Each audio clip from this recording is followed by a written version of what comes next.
Fox Sports. We are Blackmore. We are Minnesota.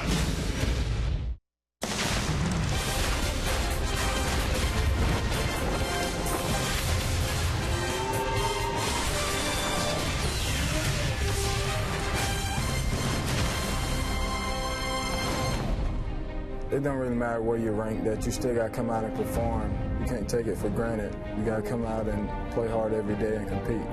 It don't matter if you ain't helping your team, trying to help them win, and that's all I'm here trying to do.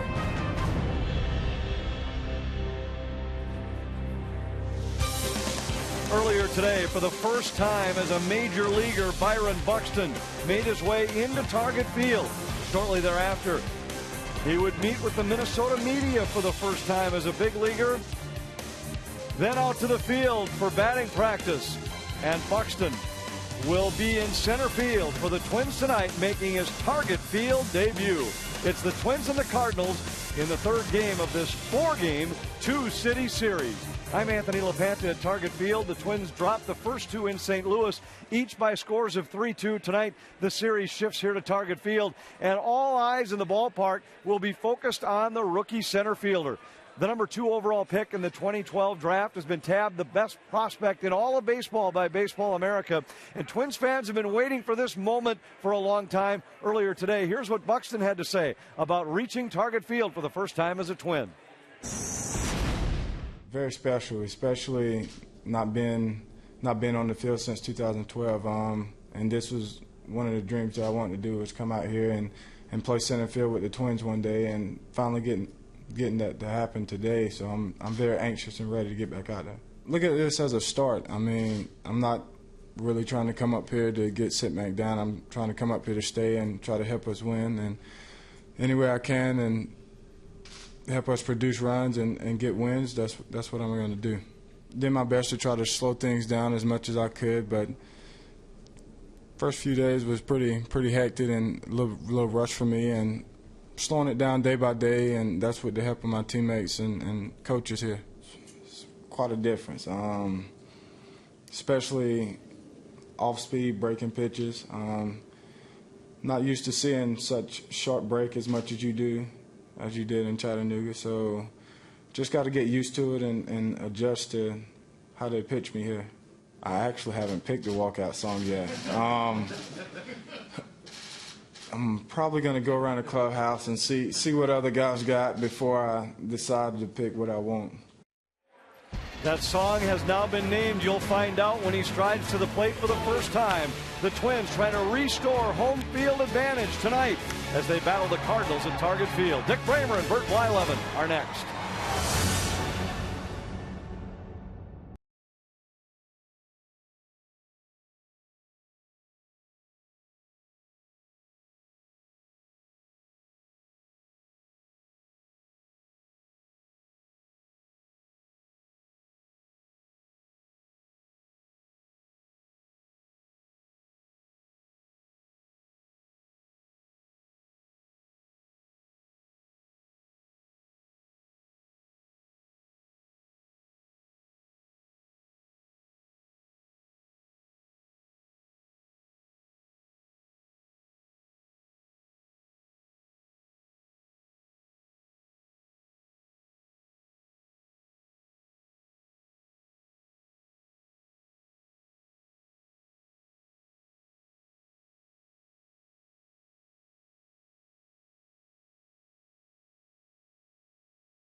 Save big money at Menards on all your home improvement needs. By Ram. Come discover great deals during the Ram Drive and Discover event. And by Bud Light. Stay in the game and drink responsibly. Twins fans excited about the Target Field debut of Byron Buxton, and a lot of them are going to leave Target Field with a souvenir, a Byron Buxton jersey. Tommy Milone, the starter for the Twins tonight, as he hopes to get this homestand started on a winning note. Tough assignment for the Twins lineup. They've scuffled scoring runs, and it won't get any easier tonight. Carlos Martinez will go for the St. Louis Cardinals. And we welcome you to Target Field, the start of an 8-game homestand for the Twins. Dick Bramer, Burt Blyleven with you. And when the Twins made their surge in April toward the top of the American League standings, they did so first by starting to win at home, and that's what they need to get back to doing. Yeah, the Twins did not have a very good road trip. They didn't score a lot of runs in Texas and St. Louis, but they're back home. That's the big thing. First 23 ball games, they were 17-6 over the last 9 ball games. Yeah, 3-6, but always nice to sleep in your own bed and come to the ballpark, go to your own locker, and hopefully good things will happen. An important and perhaps pivotal part of the Twins' schedule. 15 of the next 25 are here at Target Field, and they'd like to get back to their winning ways starting tonight.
Of the baseball season is always a welcome sight.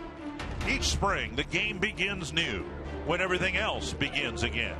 For the Twins, it brought a new sense of hope, enhanced when a key piece of the future arrived on Sunday. But now the game blossoms in the summer. Today, as the NHL and NBA have crowned their champions in the past 2 days, baseball now has the stage all to itself, and the Twins are right in the middle of the act. The summer spotlight shines bright as Minnesota returns home to face a tough task in baseball's best team. And the St. Louis Cardinals have beaten the Twins the first 2 games of this 4-game set. Byron Buxton played in those games in St. Louis. Thrilled, I'm sure, to be manning center field in his new home ballpark. Colton Wong will lead things off against Tommy Milone, and the first pitch outside, ball 1. Wong, Carpenter, and Peralta in the St. Louis first.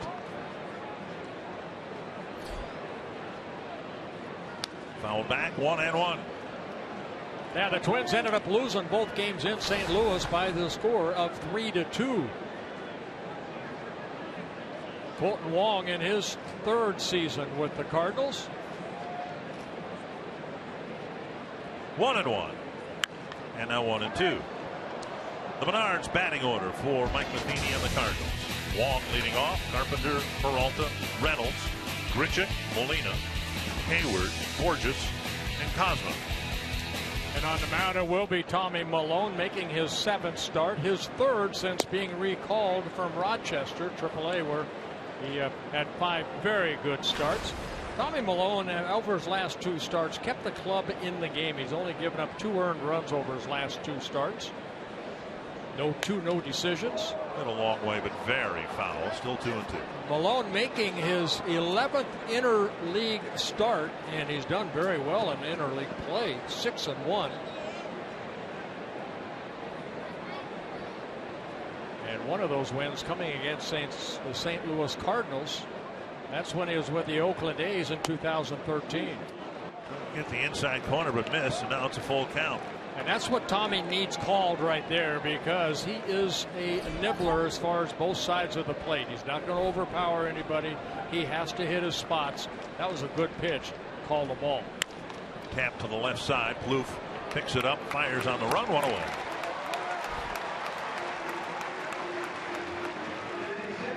Northland Ford defense for the Twins. A glimpse of the past and the future in the outfield. Rosario at left, Buxton in center. That's the future. And who knows, maybe Torrey Hunter will be playing right field for the Twins a couple years from now as well. He's having a good year. Plouffe, Nunez, Dozier, Mauer, the infielders. Chris Herman doing the catching tonight. 1 down, and Matt Carpenter will be the batter. You had a chance to watch our pregame show. Jamie Hirsch with a great interview with both Matt Carpenter and Torrey Hunter. Strike down the middle. And the bond that they have developed, initiated by Torrey Hunter. We have talked so much this year about Hunter and the influence he might have on Aaron Hicks and might have on Byron Buxton. Well, Torrey's already had a tremendous influence on the Cardinal third baseman. 1-1.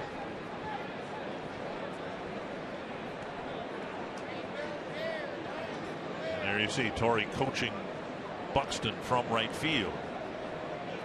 1-1. Late on the fastball. Time to time you see that. He doesn't throw overwhelmingly hard. That clocked at 89 miles per hour, but by showing the off-speed stuff, that adds a little bit extra to the fastball. Yeah, he's always done a very good job of adding and subtracting. 34 major league wins, only 24 losses. This is his 90th major league start. 1-2. Full menu of items coming up in tonight's show. First round draft pick Tyler J signed today. He'll be joining us in the third inning. We'll talk more about the special relationship between Carpenter and Torrey Hunter. And you'll find out 3 things about Byron Buxton that you may not know, as well as hear from his parents, Kerry and Felton. Foul back. And thankfully, no rain. We did have some sprinkles this afternoon. Both teams took batting practice, and there was a little precipitation, but nothing major. It's moved out. Yeah, Twins had enough rain in Texas and St. Louis. So. 4 rain delays in the 5 games. 1-2 to Carpenter.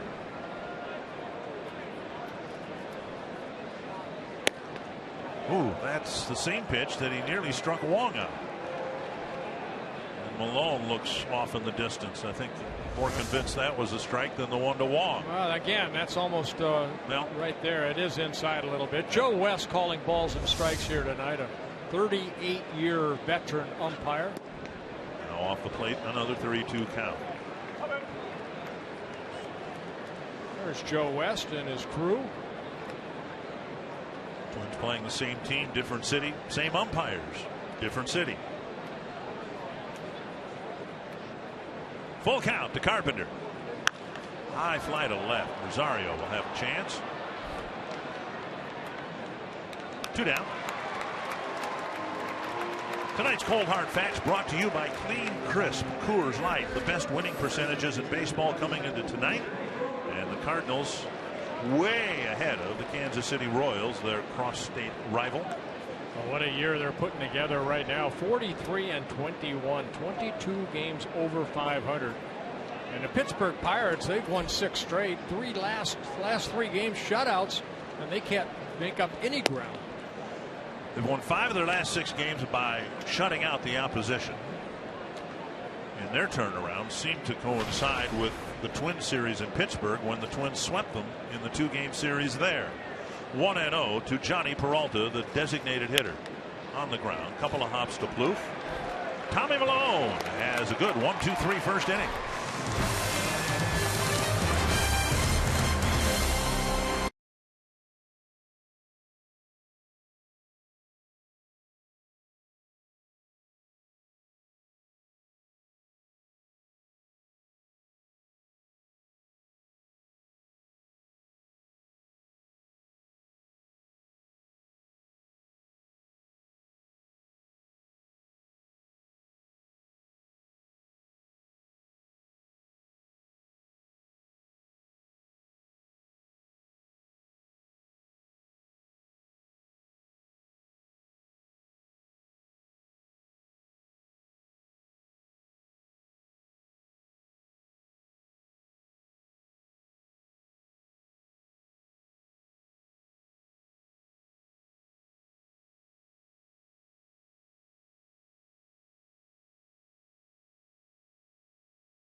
Establishing their home field advantage. The Menards batting order for the Twins.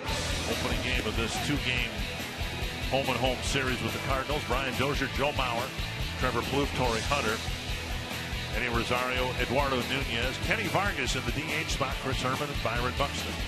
And they'll be facing 23-year-old Carlos Martinez. He started the season as the 5th starter, and because of some off days, didn't make his first start since April 12th. And he has been lights out. Very good 2.93 ERA, especially over his last 5 starts. He's 4-0 with an ERA under 1.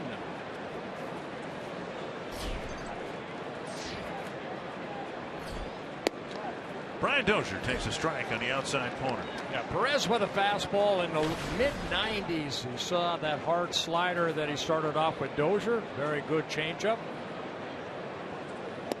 1-1. Martinez, when he's on, will get a lot of ground balls.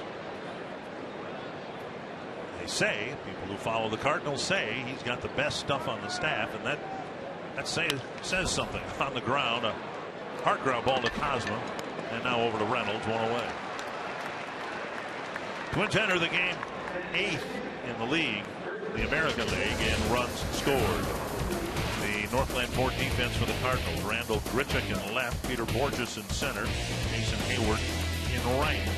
Carpenter, Cosmo left side of the infield, Wong and Reynolds on the right side, and Yadier Molina doing the catching. And Martinez had a stretch in late May that he had 3 starts, 21 1/3 innings of shutout baseball. Bauer moving up to the number 2 spot in the batting order, and he takes ball 1.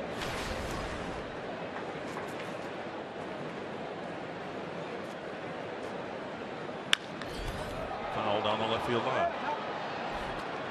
In tonight's game, we are participating in the Home Run Challenge. Tonight, every Twins home run in this game raises $22,500 for prostate cancer research, and another $1,000 will be raised for every strikeout recorded by a Twins pitcher. So far, over $700,000 has been raised around Major League Baseball. Here's a drive to the gap in left center field, down for a hit to the wall. Mauer has a double with 1 out here in the first.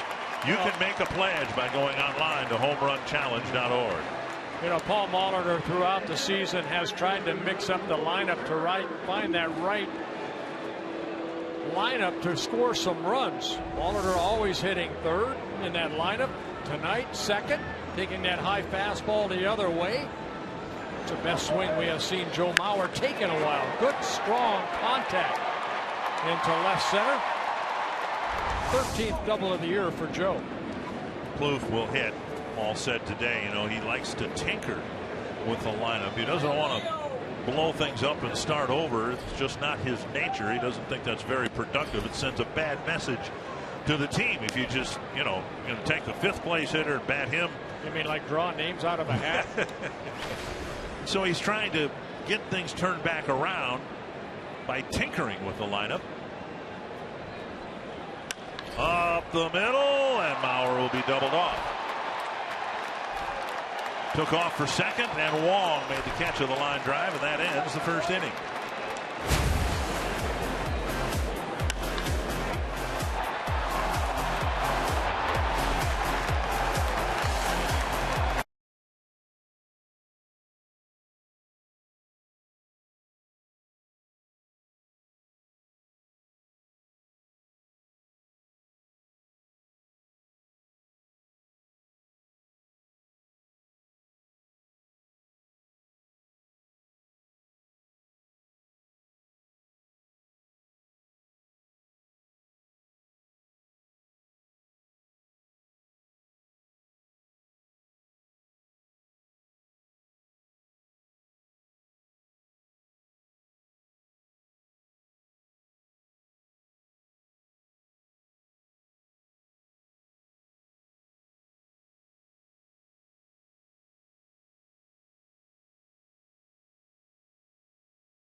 Starts. Tommy Milone's been a T-Mobile game changer, a 6-1 record, a 3.47 ERA, an opponent batting average of .227. Yeah, all his interleague starts coming with the Oakland A's, his first one as a Minnesota Twin.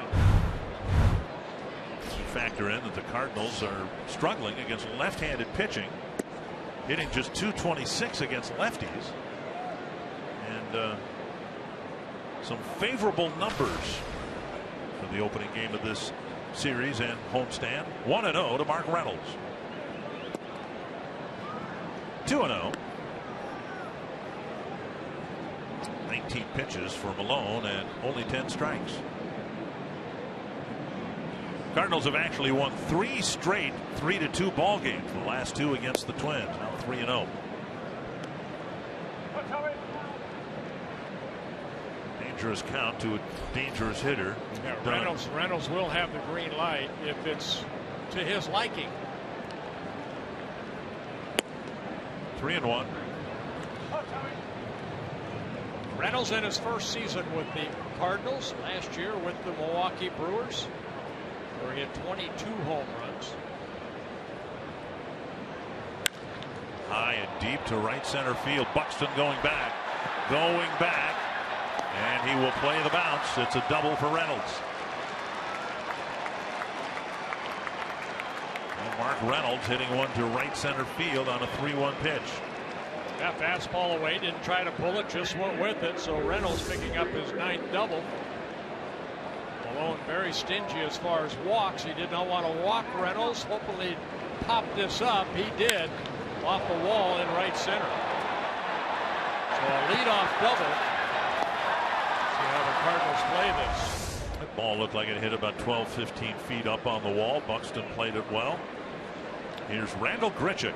We saw them in St. Louis take advantage of leadoff doubles and play station to station baseball after that, advancing the leadoff double to third and then getting the run in on a fly ball. It was in the first game on Monday. 1-0 to Grichuk. And past the diving Nunez. Reynolds to third, and he'll hold up there. A pair of hits to start the second inning, and the Cardinals have a threat with nobody out. Yeah, changeup right there by Malone, just up a little bit. Grichuk getting that barrel of the bat out front and lining it past the diving Nunez at short. Off-speed pitch. Nunez dives for it, just comes up short, puts runners at the corners with nobody out.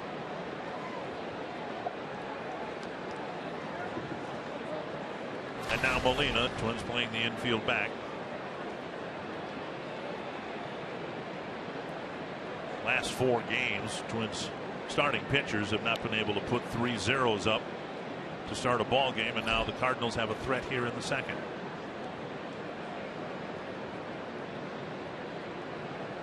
Fouled away, 1 strike. First 6 starts for Malone, he's had only 2 double plays turned behind him. And what's really hurt Malone are the home runs. He's given up 8 home runs. He's given up 18 total runs. And 13 of the 18 have come via the home run. Molina went nearly a full year between home runs before hitting one on Monday in St. Louis. Another foul. Twins staff has been victimized by home runs, specifically Tommy Malone. Gave up a couple of them in the Boston game. They were solo home runs. Yeah, one to Swihart, one to Pedroia, and then in his last start, 7 very good innings. The only damage off the bat of Elvis Andrus that hit the 2-run home run. Malone in his last start in Texas, 7 innings, 8 strikeouts. He'd like to get one here. Got him. And Molina strikes out for the first out of the inning. That looked like a hard breaking ball underneath that swing of Molina. Good stop by Herman.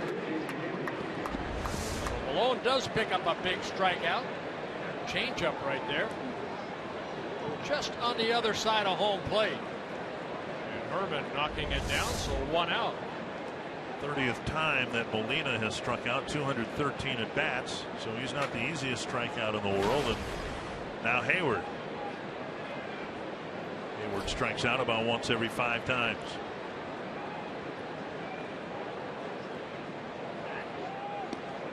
And throw to first. And Malone has a very good pickoff move. 13 career pickoffs. He's had a couple pickoffs this year.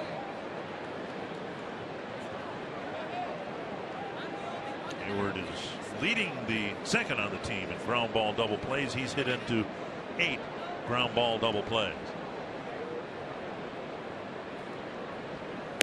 And first pitch strike.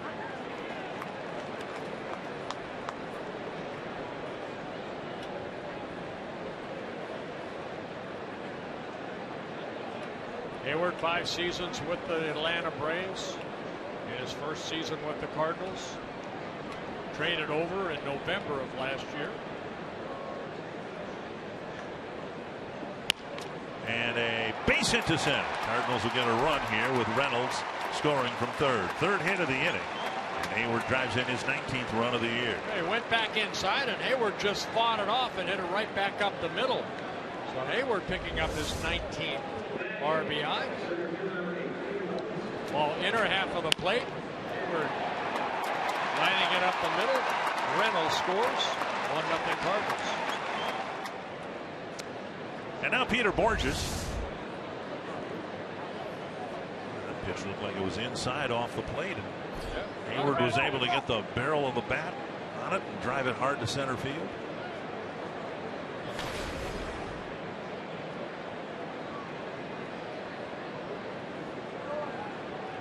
Borges, a very fast runner, a less likely guy to hit into a double play here. Swing and a miss. Malone with a couple of wins, one loss. His wins coming in his first 2 starts. And he had some difficulty, was sent down. Dominated AAA hitters in his time with the Rochester Red Wings and was called back up here.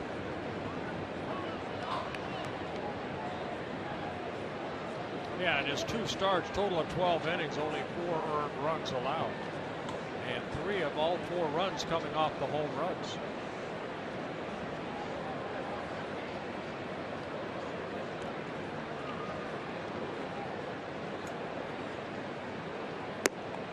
Down and away, 1-1.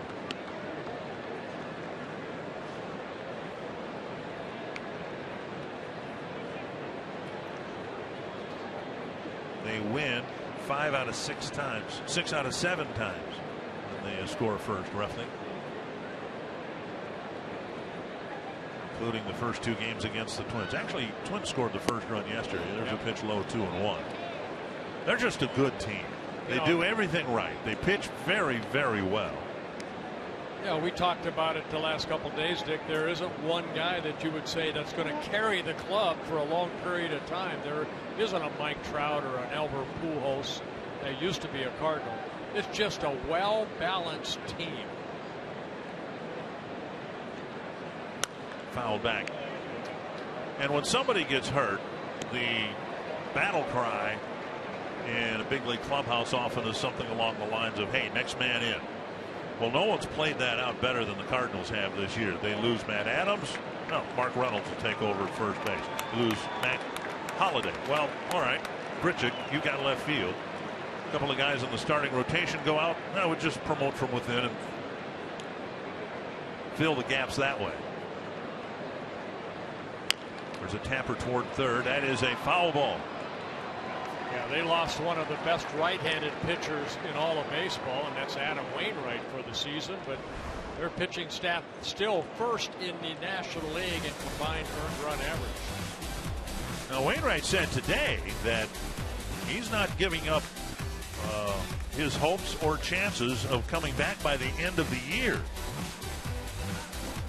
2.63 team ERA, and the Twins have lost 2 one-run ball games and haven't seen Trevor Rosenthal yet, who's got some arm issues.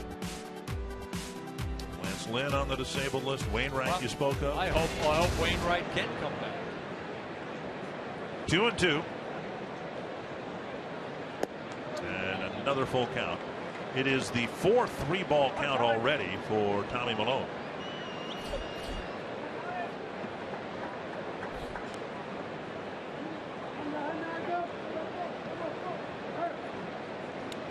Looking on,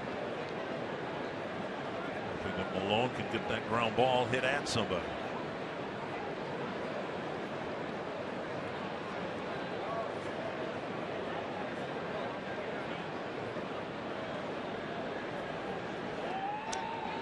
That inside move nearly got Grichuk straying too far at second base. That looked like Grichuk and probably Hayward at first. They were off with the pitch toward home plate. Hayward at first, Grichuk at second, full count to the batter. Runners go, and it is strike 3. And that's just the second out. Herman nearly took the ball with him to the dugout. That would have been disastrous. Plouffe, when he fielded the foul ball, stepped on third and kind of reacted like it was the end of the inning, but it's just the second out. On the 3-2 pitch, it's a fastball that Borges takes. And with both runners going, Herman thought that was strike 3, almost threw that ball back toward the pitcher's mound. No, you got to come back. Number 9 batter Cosma. Malone picks up his second strikeout.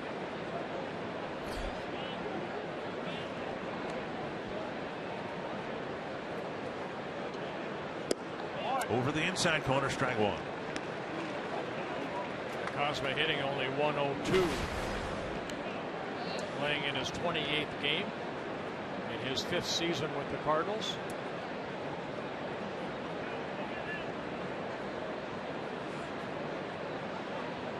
One strike to Cosma.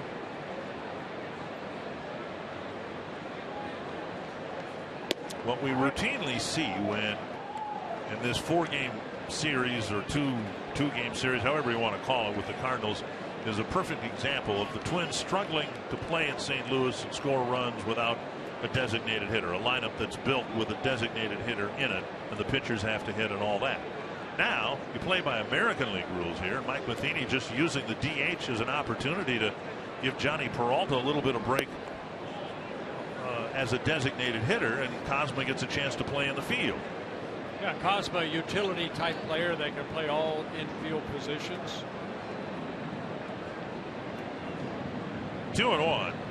Big at bat here. The Twins struggling to score runs. The Cardinals already have one, and Malone doing his very best to try to strand two here. Tell you what, he's not missing that strike zone by much.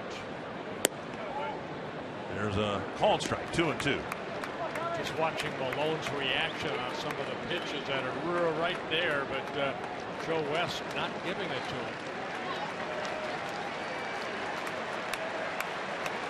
to him. 2-2. Just too many pitches, 40 pitches so far. Trying to get the final out here in the second inning.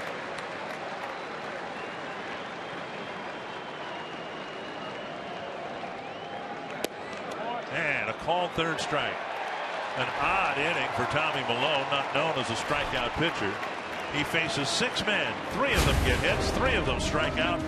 Cardinals have a run, and Torrey Hunter will lead off for the Twins in the second.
Lead. Torrey Hunter will lead off the second. The last 5 starts he's been very, very good. 4-0 with an ERA of under 1. Yeah, lights out. Lights out. Only 3 earned runs allowed in the 33 2/3 innings. 36 strikeouts, 12 walks. Torrey Hunter lifts the first pitch to center. Retreating is Borges. And he's back to the wall. He makes the catch. Torrey hit it over 400 feet from home plate, but it's the first out of the second inning. And let's check in with Jamie Hirsch. Well, because Carlos Martinez has been so dominant, I talked to Twins hitting coach Tom Bernansky about what he's telling his hitters to watch out for tonight. And he said he's got good movement on his breaking ball. He called him effectively wild. He said you'll see him throw pretty far off sometimes from where the catcher is set up. And so that can make him hard to determine his tendencies. But he tells his hitters they have to be careful zoning in too much. And he also said he wants him to be more aggressive than usual. He said this guy has so many quality pitches that you don't want to get into a deep count, because if you do take that early fastball and then get into some of his other pitches later in the count, it's pretty tough to hit this guy. So that's something to watch for, a more aggressive approach from Twins hitters tonight, guys. Yeah, thank you, Jamie. He's one of these right-handers where the ball comes out very easy out of his hand and throws about 96. thrown 3 pitches to get 2 outs here in the second. Rosario bounces out, and that'll bring up Nunez. You know, going back to what Tommy Malone did right there, I think all season long, this starting staff for the Twins, yeah, the Twins want a better record, but that's a good job at damage control. I think all the starters have really done a good job of staying away from that big multi-run inning. Good job right there by Tommy Malone, keeping it only at a 1-0 deficit. Eduardo Nunez in the lineup again today because, frankly, he's one of the few guys swinging the bat well. As the average over 300, really was stinging the ball in St. Louis, making solid contact just about every time up. And a foul, 2 strikes. Yeah, 19 hits so far, 8 doubles, a triple, and a home run.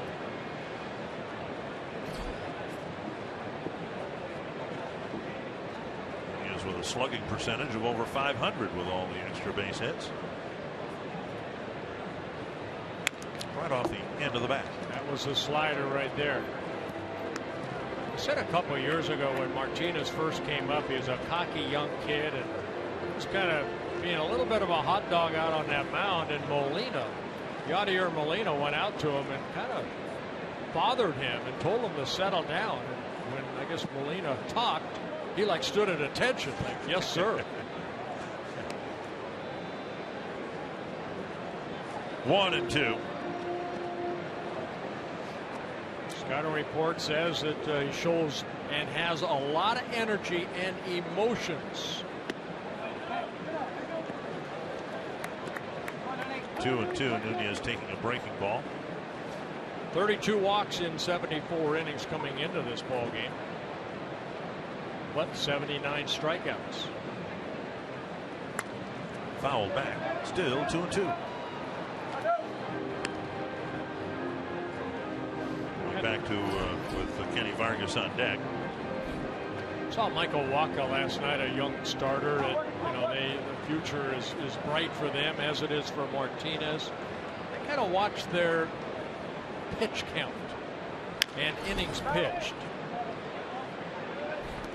They want to make sure because they'll go. We mentioned yesterday. They're going to go to postseason if they continue the way they're going. They want to make sure that these guys are ready. Lilliquist, pretty good relief pitcher in his day. He's the pitching coach. Nunez trying to walk off that foul ball.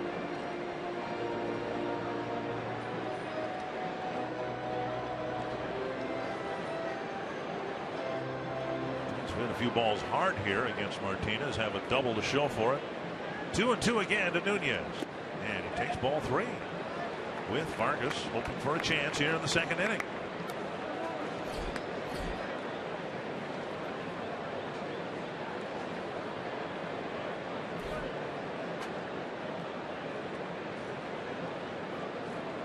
Another slider called for.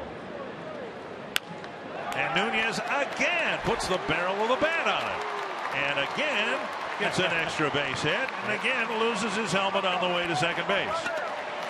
That's a good at bat. That's a very good at bat for Eduardo Nunez. I worked the count full, and then Martinez, you know, you're trying to throw a breaking ball. You don't want to miss down and away like he has been. And he leaves it right over the plate. So Nunez putting a good solid swing on it, lining down that left field line. First 2 hits for the Twins, extra base hits, both doubles. Nunez with his 9th double. And that'll bring up Vargas with the tying run at second and 2 down. And first pitch, roller to second. Wong to Reynolds, that takes care of it.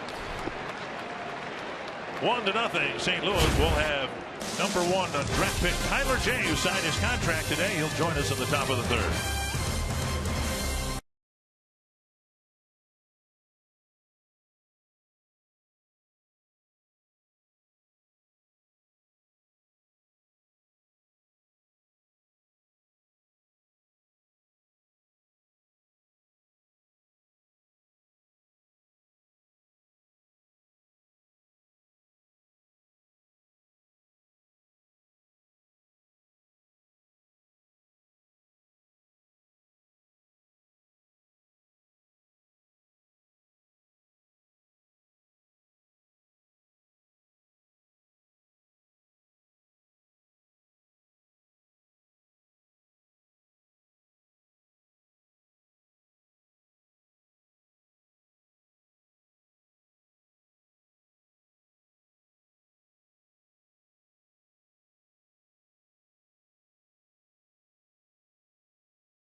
here tonight. Buxton, a #1 draft pick a couple of years ago, 2012, and we're happy to have Tyler J with us. Right. The #1 draft pick this year. Congratulations on signing the contract. You got to be absolutely thrilled to get your professional career started. Absolutely. I can't wait to get back to throwing. It's just awesome being out here right now. It's crazy. A lot different from the Big Ten tournament with the stadium filled, so it's sweet. The batter for the Cardinals is Colton Wong. He swings and misses. And with that, I'm going to turn it over to you hear the discussion here in the top of the third inning. Two guys who combined have 287 major league wins. Well, Tyler, you know, you've got Tommy Milone out there. I know you throw a little bit harder, but are you watching him very closely? And do you watch other pitchers? Yeah, you like to see what other guys are doing, how they work the zone. It doesn't matter really what speed you work the zone at, it's just how you control the game. So it's definitely something I'm looking forward to. And seeing his motion, how he starts it off and things is something I noticed right away. So as far as getting to that balance point? Right, yeah. You can tell he's real smooth through the zone. It's the same delivery every time. So you pick up on it.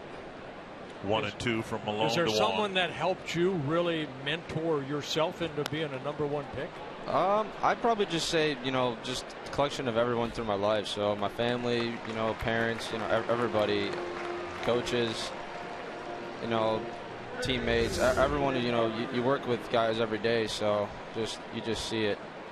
Well, yeah, right there. Showing you right there that balance point, and then the explosion off of that pitching rubber. Now, you throw a little bit harder. I was told to Tommy Milone, and I've got a baseball up here, and we're going to maybe go into a couple of your grips. But what pitches do you feature? I throw 4-seam, 2-seam fastballs. They're usually around the same speed. They just move a little different. And then I throw a changeup. What have you been clocked at? I've been up to 97, 98 at times out of the pen, but my only start of the year I was 93, 95 throughout the game. So I probably say that's what I sit. Yeah, what about a breaking ball? Yeah, I throw a curveball, slider, and then I got a changeup as well. So you work with 4. Because of that arsenal of pitches, I think the Twins are the reason they drafted you is they picture you being a starting pitcher. Right. Yeah. Eventually, over time, something that they believed in. It's nice that people believe in you like that because it's something really want to get the chance to do. So. Ooh, another good pitch right there, not called by Joe West, but Tyler, now in the bullpen, that's basically your college career as a reliever closer. Right. Did you have a chance to work on all 4 of those pitches? Because relievers, sometimes you don't have the time to do that. Yeah, it's definitely difficult. I started throwing my slider actually mid-game this year. Something you kind of work on in catch, and it came out pretty well in catch. My coach said, "Hey, give it a shot during the game," and I struck out the guy. So it's something I kind of just added into. I usually threw maybe a flat ground or something maybe once a week coming out of the pen because you come in 3 games in a weekend in college and then you got to give your arm a little bit of rest throughout the week. So it was really hard. So it was like pretty much Wednesday was my work on pitches day throughout my college career. Buxton tracking this, going back, and he made it look easy. A great jump, a great route, and the speed to track it down. Oh, that cat-like instincts right there that their center fielder has, and Buxton has that. I'm going to give you a baseball right here, Tyler. Just show us, everybody out there, a lot of little kids wanting to learn. Yeah, that was your 4-seam fastball? Yeah, this is my 4-seam, and then my 2-seam, I get it right about there. Okay. Kind of keep my fingers inside of it. What about a breaking ball? Curveball, I go right over the top like that. So you utilize the seam right here. The seam, yeah. And his your middle thumb finger. is on the other seam. Yep. And then, slider? Slider. My 4-seam's this side of the horseshoe. My slider, I just flip it and kind of have a little bit tilt in it, and I just throw it like a 4-seam fastball, and it just kind of spins off your finger that way. So. Okay, what about a changeup? Yeah, my changeup, just slide it down there, change. right there. Just classic changeup right there for me. So those are my 4 guys I work with. Now you're going to be heading down after this. All the whoopla that went on here today. You're going to be heading down to Fort Myers. Right. Yep. That's the plan. Go down there, go to the facility, kind of. And just start off from there. No, I live in Fort Myers. I'm only 5 minutes away. I said it in the press conference. You're more than welcome to rent my place. I saw what you signed for, so it's going to be up there. Absolutely. No, you'll enjoy it. Have you ever been to Fort Myers? My grandma lives pretty close. She lives in St. Pete, so not too far. And I've never been there personally, no. I want to let you know that it's very hot and humid down there now.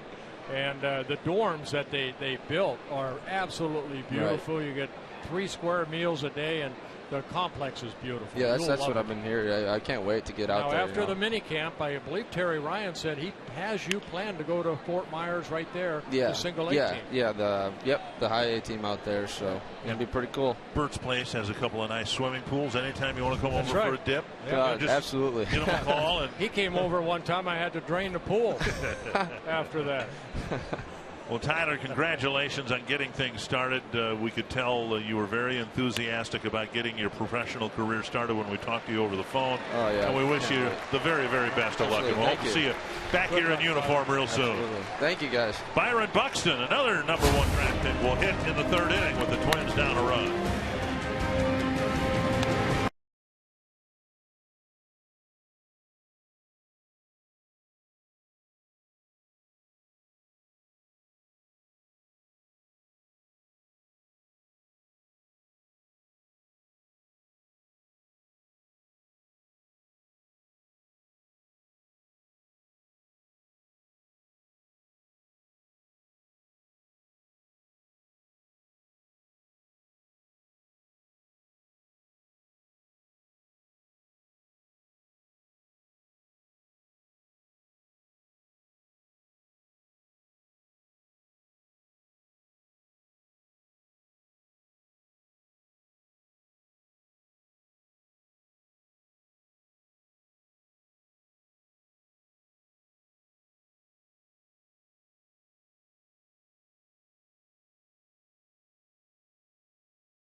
By CenturyLink, your link to what's next. By NorthlandFord.com and your local Northland Ford dealer. And by Grand Casino. The best stories start here. Twins down a run. Looks like we'll have another low-scoring game here. Chris Herman, Byron Buxton, Brian Dozier will hit in the 3rd. Herman takes a fastball, strike 1. Herman getting the start behind the plate. Expect to see Kurt Suzuki in tomorrow's series finale. 0-1. And now 0-2. Good changeup right there. 96-mile-an-hour fastball, then an 87-mile-an-hour changeup.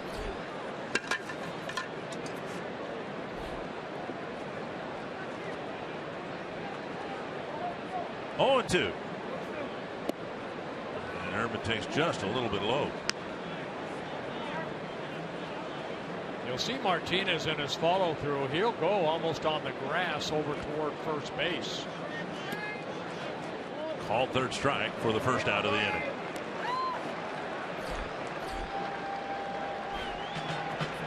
Batting 9th, center fielder number 25, Byron Buxton.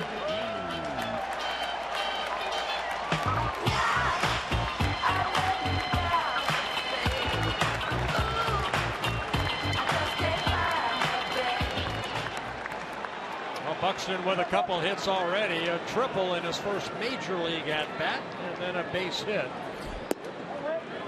And he takes low, ball 1.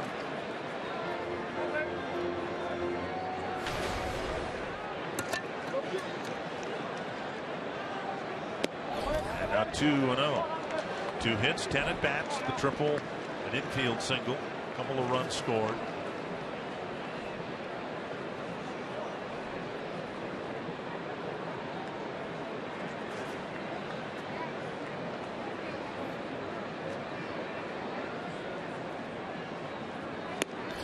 Strike taken, 2-1. Buxton making the jump from Double-A Chattanooga, where he was hitting .283 in 59 ball games. Tapper to short. Charging is Carpenter. got him by a half step, 2 down.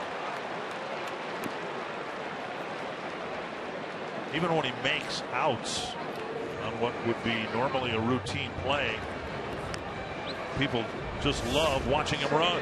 Well, Carpenter, the third baseman, an all-star himself, knows who's running, so he had to field that ball and get it over to Reynolds quickly. Watch Carpenter right there get quick release to get the speedy Buxton for the second out. 2 down, and now Dozier.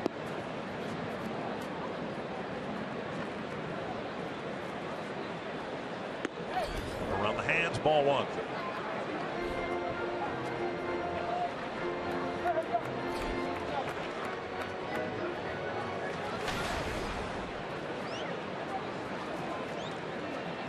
Very solid, productive year for Dozier, principally out of the leadoff spot. Side again, 2-0.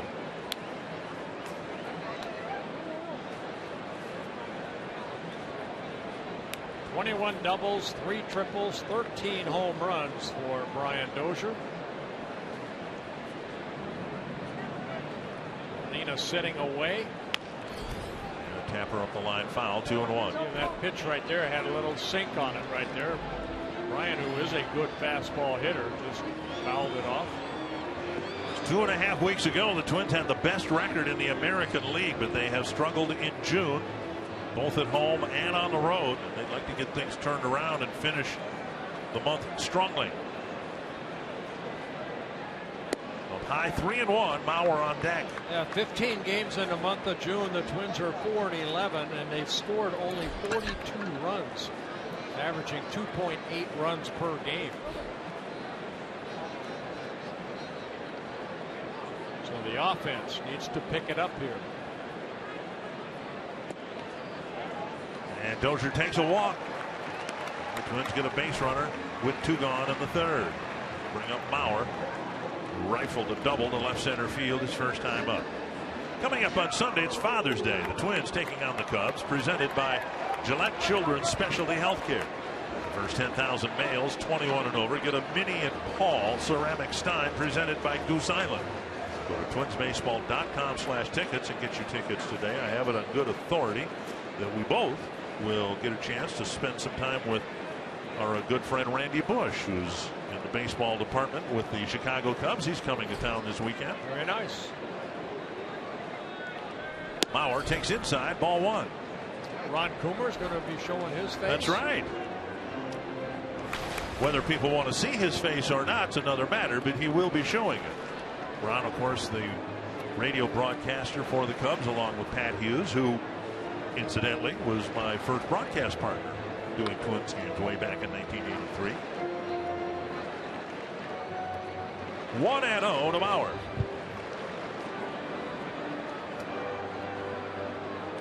Joe hit a double to left center field and then was doubled off second base. A Plouffe line drive in the next at bat.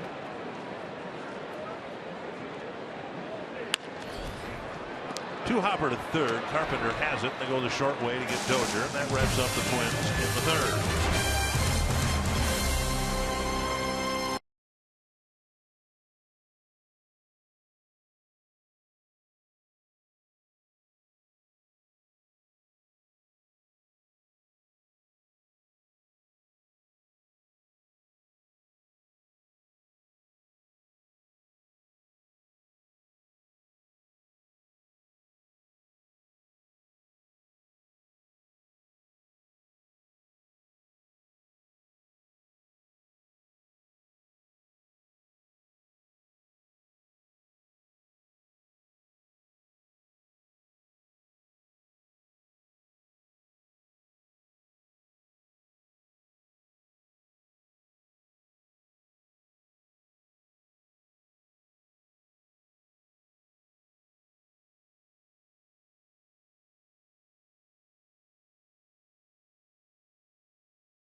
Is the father of Byron Buxton, and he's watching his son play in a big league game in person for the very first time. Now, Byron almost beat out the throw on that chopper to short.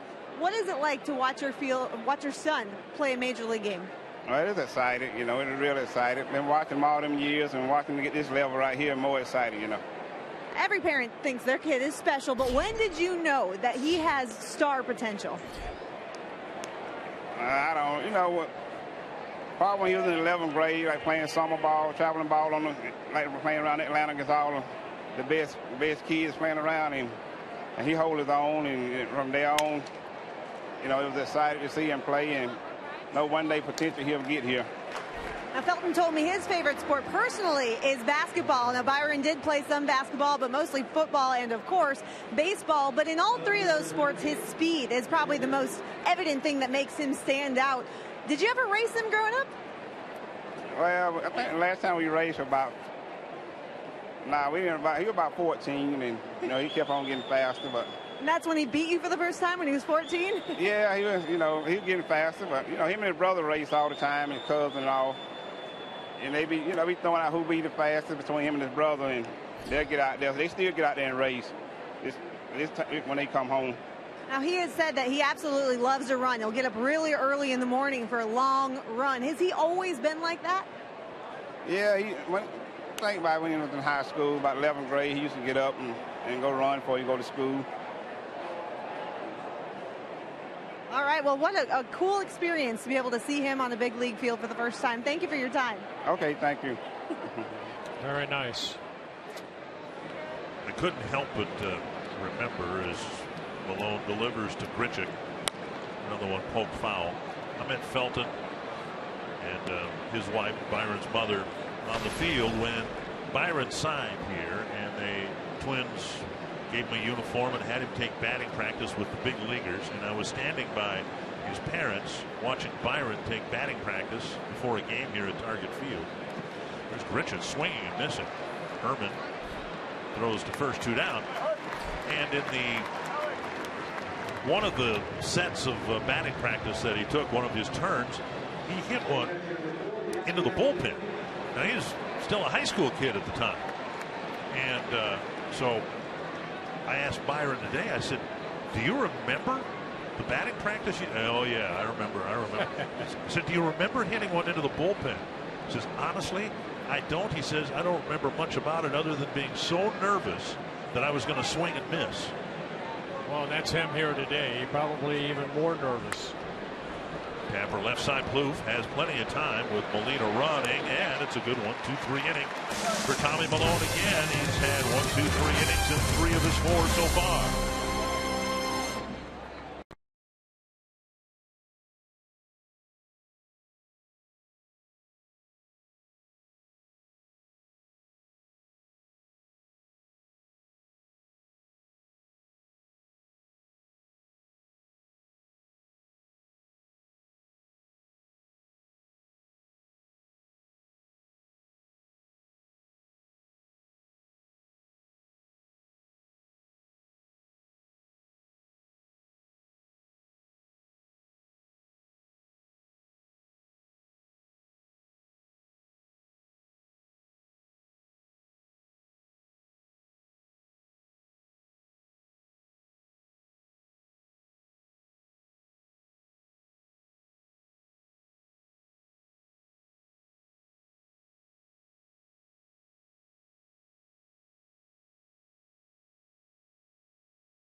Motorcycle or your car for that matter to the Arrowhead, where you'll View pristine wilderness, the magnificent Lake Superior, rivers, waterfalls, and spectacular scenery. Visit exploreminnesota.com and discover a world that's only in Minnesota. Post your Minnesota experiences to #OnlyInMN, known as the Arrowhead area for its distinctive shape. The corner of Minnesota is formed by the Canadian border to the north, the shores of Lake Superior to the east and the south. Did you ever have a motorcycle? Oh, yeah. I had a Harley. Did you really? Yes, I did. And lived in California. What years would that have been? I had a Hog. I had a 1989 Heritage. That was 1989. It was a new one.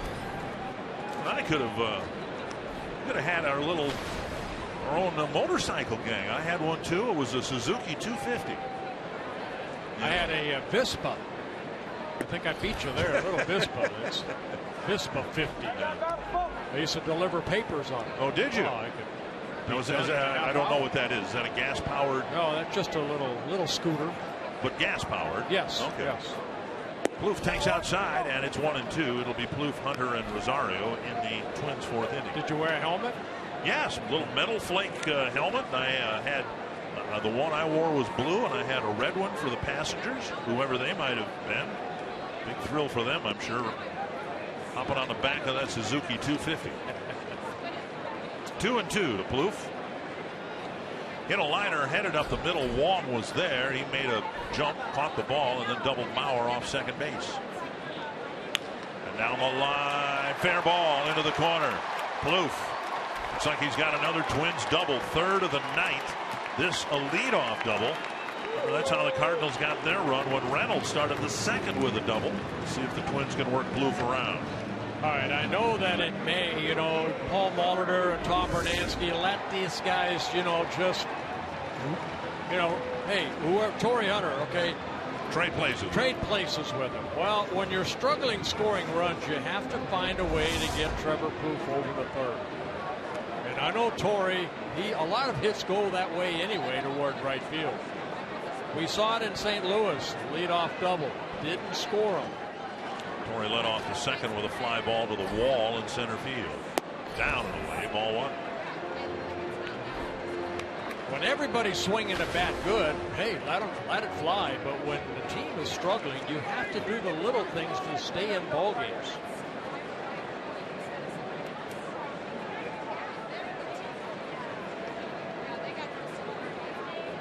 Mentioned that Martinez is a ground ball pitcher, and a ground ball here would be fine if it's hit to the right side. Hunter takes a strike, covers the inside corner.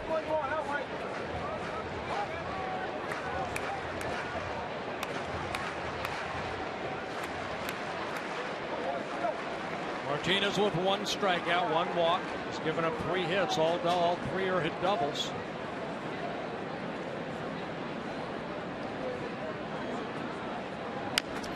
Foul.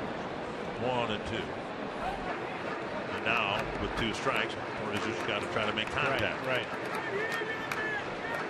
And Martinez knows the game too. He was working Hunter inside with a 95-mile-per-hour fastball and a sharp. Yeah, that's coming from the veteran Molina. Right.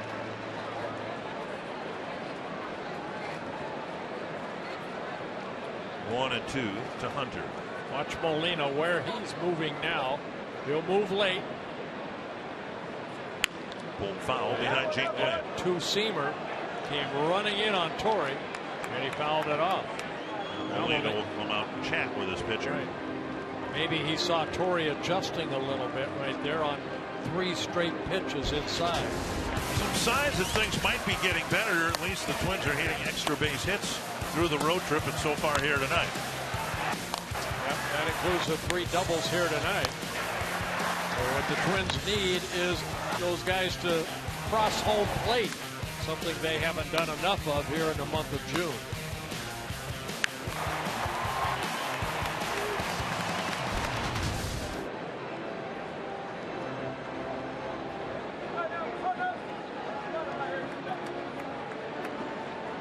Last 3 pitches hard in on Torrey Hunter. Let's see what Molina has Martinez do.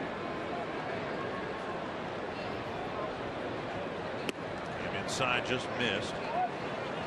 Well, the last time Torrey had Joe West behind the plate, it was in the opening game of the season. And Joe West called a game-ending check swing on Torrey that incensed the Twins right fielder. 2-2. Fouled away. Clocked at 98, so Martinez trying to find a little extra to get an out here.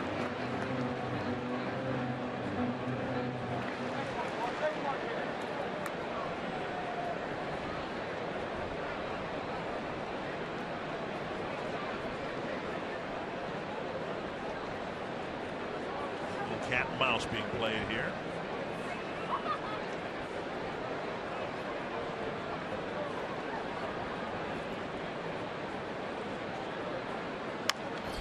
Called off a foot.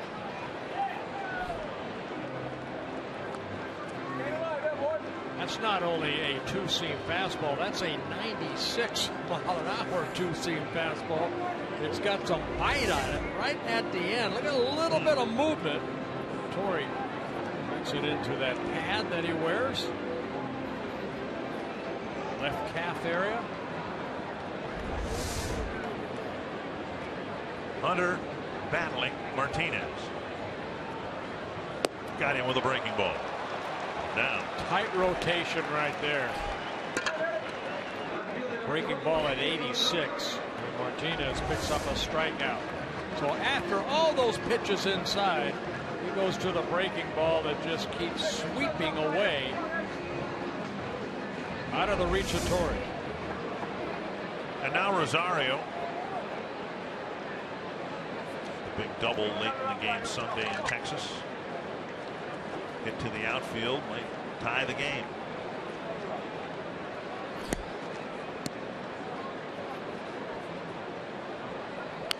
Check swing, a wicked foul.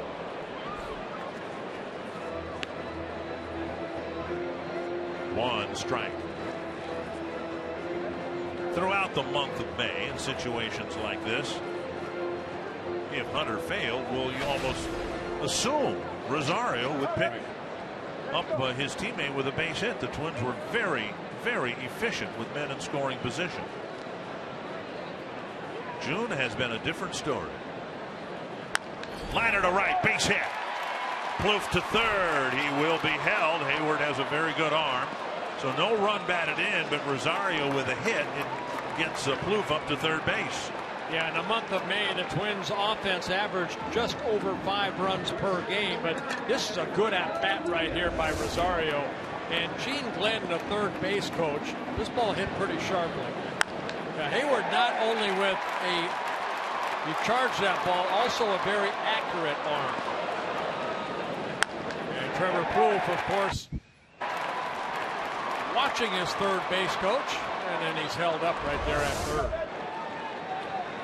Nunez, who has picked up so many extra base hits, including a double with 2 outs in the second. A tying run at third and only 1 out. Down the line, foul! Mike Estabrook said it was foul. It's not a reviewable play. Had to be by inches. And it got by him and the third base bag so quickly. He has nearly got that might not even have been a double as hard as it was hit. And that was a good call by the umpire, barely, but it looked like it was just on the foul side of the bag.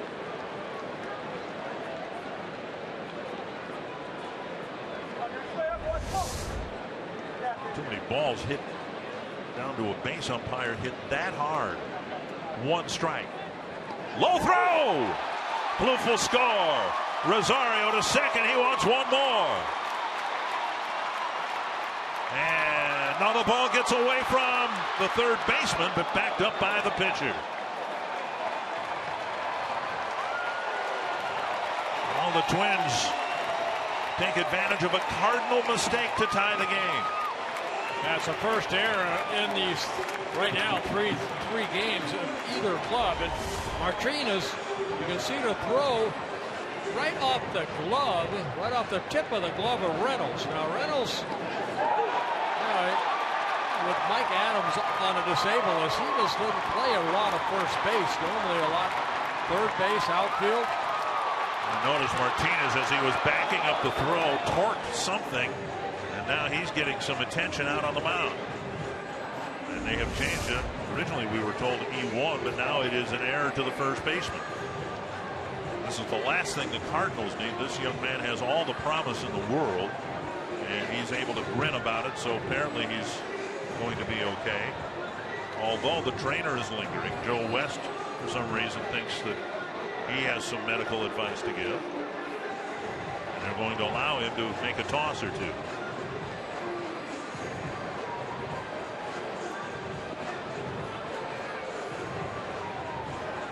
Thumbs up, he says. No trip to the mound, Joe West says.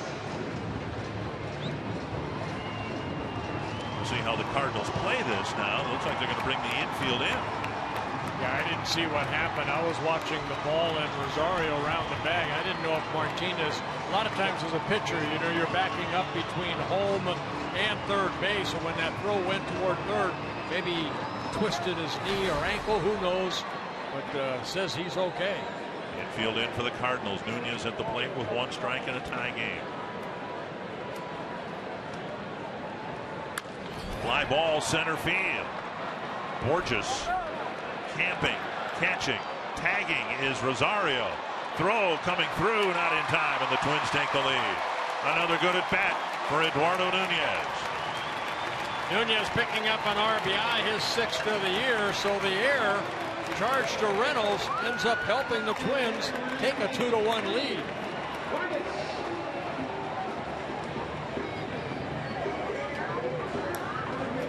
And high fives all around as the Twins get a pair on the 4th. That was one of the problems in St. Louis. When the Twins did score, they scored runs one at a time. You know, when that ball was overthrown and Reynolds had to retrieve it, Rosario took off, and that's what I was watching. He picked up Gene Glenn, who was down the left field line, so Rosario could see him saying, come on over to third. So again, another good job by Gene Glenn. 1-1 to Vargas, who tapped out to second on the first pitch he saw in the second inning.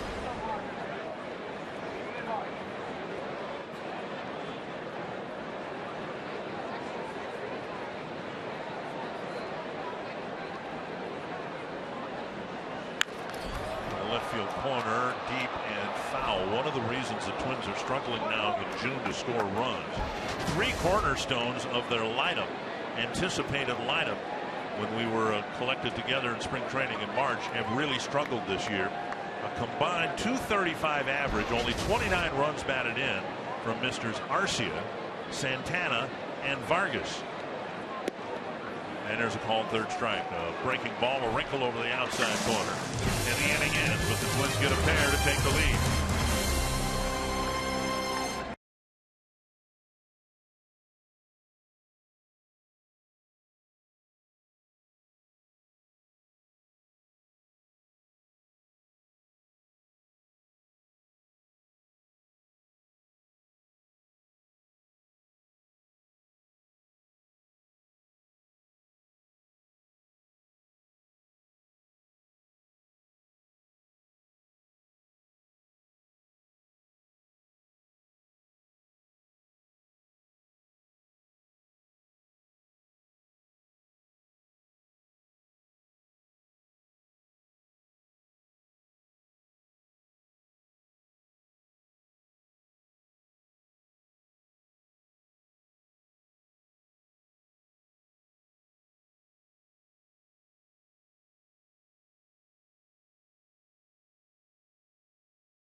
Poughkeepsie fans of the game glad that the Twins are home, glad school is out, glad the Twins are leading. Tommy Milone pitching with the lead, facing Jason Hayward, and he delivers down and away, ball 1. Hayward, Borges, and Cosma in the 5th. Tommy Malone's pitched 4 innings. 3 of them have been 1, 2, 3 innings. He's retired the last 8 straight Cardinals. Hayward with the RBI single in the 2nd inning. 2-0 to Hayward. And a strike on the outside corner. Hayward singled in a run in the 2nd inning.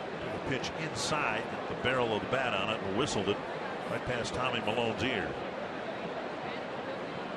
Center field and scored Reynolds. On the ground and into right field. Hit just as hard on the ground for a leadoff single.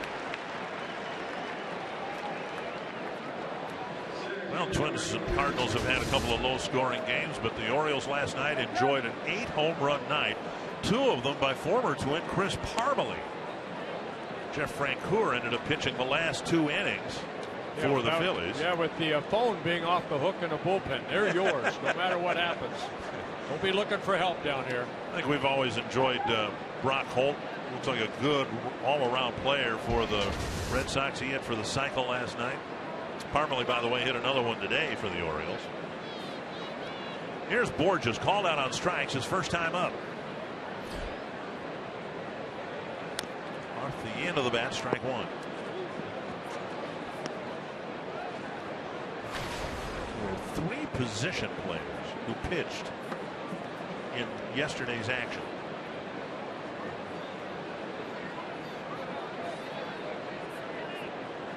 And Francoeur is asked to pitch 2 innings. 1 strike. And time call.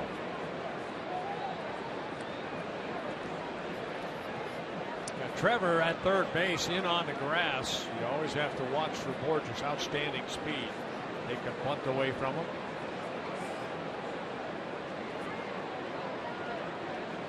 And a throw to first. Yeah, Hayward leads the Cardinals in stolen bases with 6 in 7 attempts. But again, Tommy Milone very good at holding on base runners.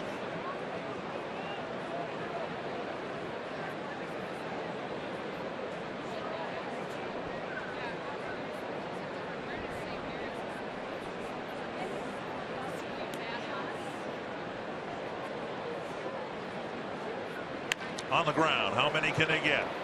1, 2, a nice double play started by Eduardo Nunez. You knew it had to be a quick one with Borges hustling down that line. Good feed to Dozier, quick turn at second by Dozier, getting it over to Mauer. So a little 6, 4, 3 double play. Borges trying to stay out of that double play.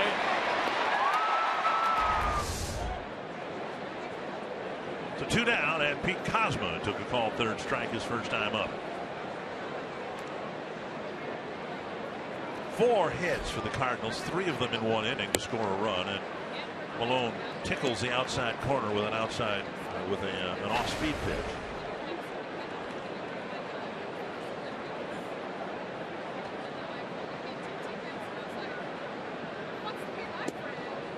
And did it again. One was 81 miles per hour. The second one was 74. As I said before, it's always adding and subtracting for Tommy Milone. So when he does throw that 90-mile-an-hour fastball, it looks like it's 94, 95 because of the off-speed stuff. Breaking ball. In the dirt, taken for a ball. That's where you want when you're ahead in the count. Just drop it on the other side of home plate.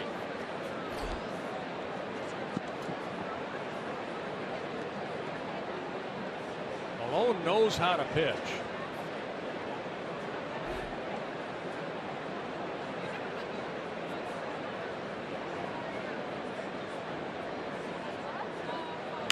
Fastball, pulled foul.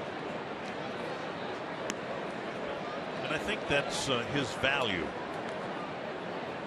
tend to forget because he hasn't pitched that well for an extended period of time for the Twins. He did for Oakland. Had a winning record. And then was sent down because of the acquisitions of Jeff Samardzija and John Lester last year.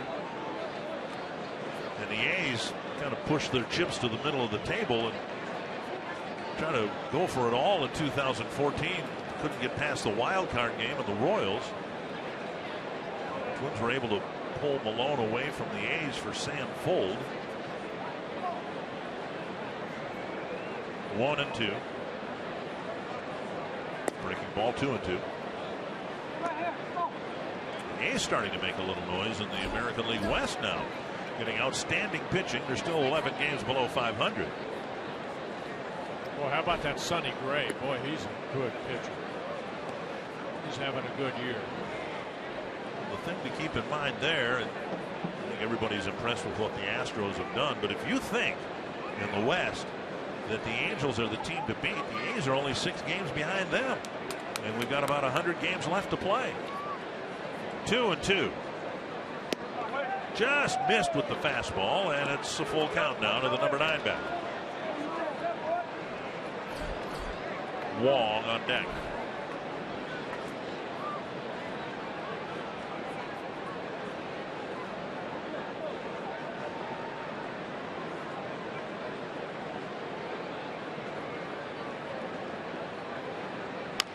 Tapper, foul. Isaiah Kendo lays it.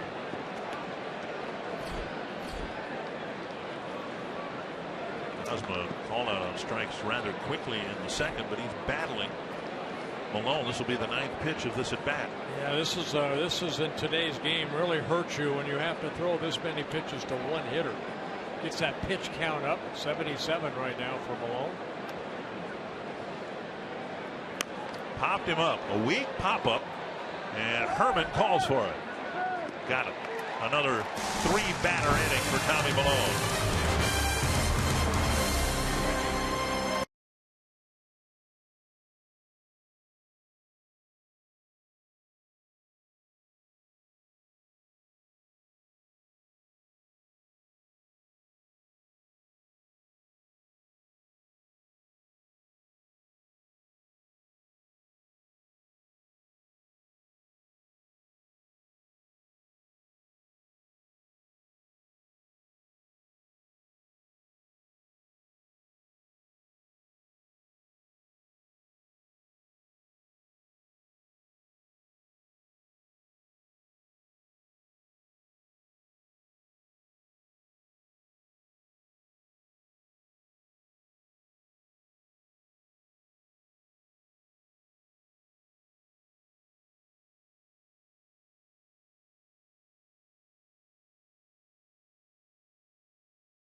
The Minnesota Lottery winner circle. We've got $100 worth of scratch-offs courtesy of Minnesota Lottery for a house divided. We've got Bobby from the St. Louis area and Joe from Burnsville, Minnesota. Yes. Now, is it ever a little tense after a Cardinals and Twins game?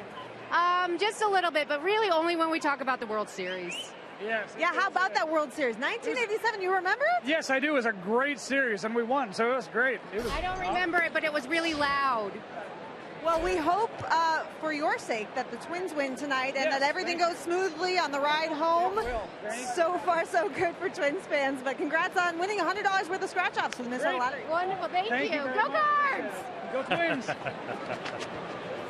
Chris Herman takes a ball, fouls the second pitch. It's 1-1. Buxton will hit next. I guess it's all part of getting old, but We're getting on to 30 years ago. The Twins won the World Series in '87. Does it seem to you, who played obviously and pitched in it, that it could possibly be that long ago? No, I'm looking forward to seeing Randy Bush, because seeing guys like that bring back those positive memories. I see Dan Gladden every day. That's always there, you know. Right, that's shaky, but you know, some good memories. But honestly, I remember so many details of that wonderful year. It can't possibly be 28 years ago. I always remember Danny came over late in spring training, and he was kind of like our little igniter at the top of that lineup. Boy, did he have a good season, and that bulldog type attitude fit in very nicely in the clubhouse. And that bulldog attitude fits in nicely in the radio booth too. 3-2. Herman trying to get aboard with Buxton on deck.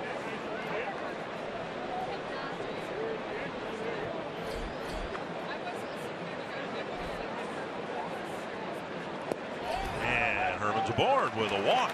Second walk that Martinez has allowed. And that'll bring up Buxton, who tapped out to third his first time up.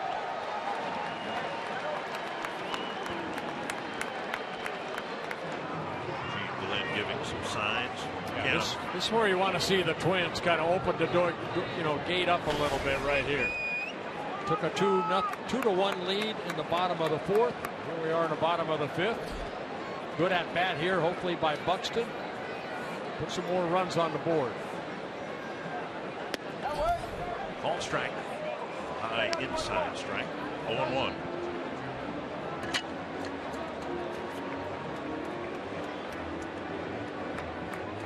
His fiance documenting this. His dad in the back row there watching. Felton. Swing and a miss. 0-2. At some point, things will settle down for Buxton again today. Crush of Twin Cities media. He had to have a special press conference. At some point, games will come much more easily. Yeah, hopefully starting tomorrow, we get to relax. Not all the wear and tear and the attention is on him. And he took a call, third strike there. One down. Martinez picks up his fourth strikeout. Time now for Lowe's never stop improving. In his 3-year career in Major League Baseball, Carlos Martinez has seen improvement in each one. Started as a relief pitcher and then gradually now has moved into the rotation and is one of the best young pitchers in the game.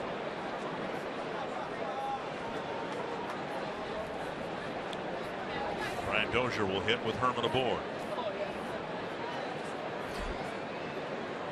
There goes Herman, and the pitch popped up just beneath us.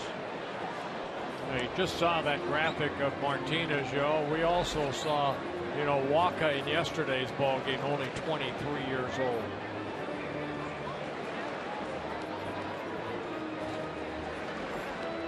One strike.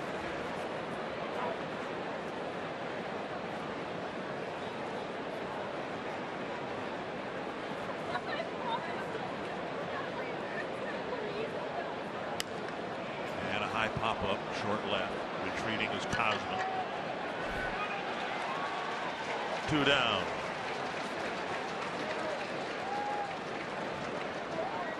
And Mauer coming to the plate, but before he does, our Carsoup.com trivia question: who are the 2 St. Louis Cardinals to win a Cy Young Award? Well, they have had some great pitchers over the years. Surprised there are only 2. Say, well, Bob Gibson, the year he had an ERA of 1.12, but that was also the year Don Drysdale had 56 shutout innings. Danny McLean won 31 ball games. Although I think by then they had split the Cy Young into 2 different awards. Here's Mauer, outside ball 1. Suter had a great career as a closer with the Cardinals. Trying to take advantage of the leadoff walk here. Mauer doubled to left center field in the first and then hit a ground ball to third in his second at bat.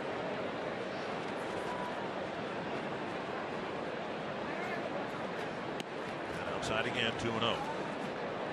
Couple change-ups missing away.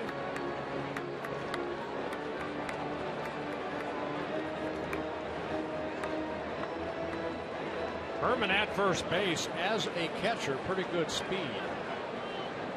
Joe can hit another double.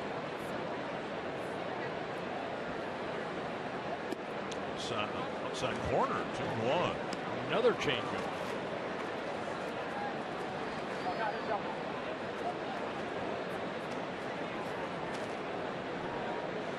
The outfield playing him pretty straight up, at least by Joe's standards. Well, we saw it in the 2-game series in St. Louis. Everything away, away, away. There goes Molina sitting away. And again on the outside corner, 2-2.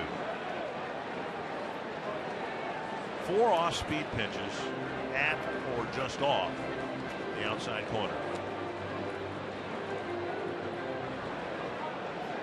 Box tracks presented by Ram.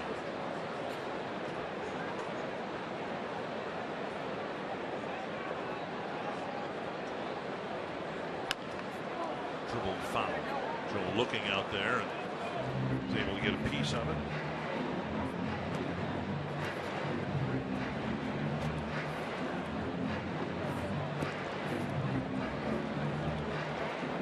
Hits are even. The runs are not, because the Cardinals committed an error. The Twins have not committed an error yet tonight.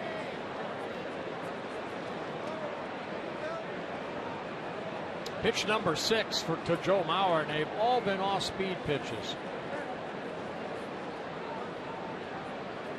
You can see the location. And a fastball tailing away. Something another drifting away. Mauer strikes out. We head to the 6th. Twins up a run.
That's what we create, so that's our mission. So let's set up to what we say, cause this type of don't happen every day. There you go. Okay, breathe. All right, we're good.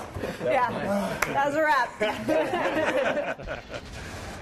Well, again, you'll be able to see that extended interview Jamie Hirsch did with Matt Carpenter and Torrey Hunter in our postgame show. If you missed it in the pregame, you'll want to catch it in the postgame. Twins leading 2-1. Colton Wong leading off the 6th against Tommy Malone, who's starting this inning with 78 pitches thrown. Just reading the story of what Torrey has done over his career, you know, to help out so many others, it's a great story. He is a class individual, that man right there. 1-0 to Colton Wong. He's bounced to third and popped to short. And there's a strike, 1-1. He's trying to finish strong in the month of June, where they really struggled. Still have hopes of making this a winning month, even though it's off to a terrible start in that regard. Outside 2-1. We saw Twins put together a great winning May The Cardinals, incredible, have put together 18 straight winning months. Line foul. They haven't had a losing month in 3 years of baseball season. Very solid organization. Last time they were here, of course, was when this ballpark was being christened. 2-game exhibition schedule, or series, I should say. And Mauer to Malone for the first out. Matt Carpenter will hit next. And he talked about Torrey Hunter's influence in his life. What really helped for me more than anything was just being around him every day and seeing how a big leaguer handles business, how he works, how he, goes about his day. And for me, it really opened up my eyes. I mean, I was going to my very first big league spring training the second year we worked out together, and I had so many questions, and he was there to answer and tell me how to work and give me the good and bad advice, saying, hey, don't you ever, those veterans, make sure you don't beat them in races, let them do their thing, all the important stuff that you need to know, and it was all very accurate and very helpful. Making ball over for a strike. Yeah, don't beat those veterans in a race. You know what's the most impressive thing about this, and Jamie did a great job interviewing those two guys together, but this was done during an off season. Like Torrey is mentoring Aaron Hicks and Byron Buxton as we speak during the season, but to take the time in an off season when you have family demands and to pass the torch to somebody who's not within your organization, I think speaks volumes to what you were saying before, what a quality guy Torrey is. Well, and the thing is, too, that the gym or the club that they belong to, what I read, was $1,000 a week, and Matt Carpenter said, hey, I can't afford that. Torrey said, don't worry about it. I'll take care of it. You just show up here every day, and he did. Matt Carpenter did. 2-1 to Carpenter. And now he takes a strike 2-2. And I did say $1,000 a week, not a day. Yeah, a week.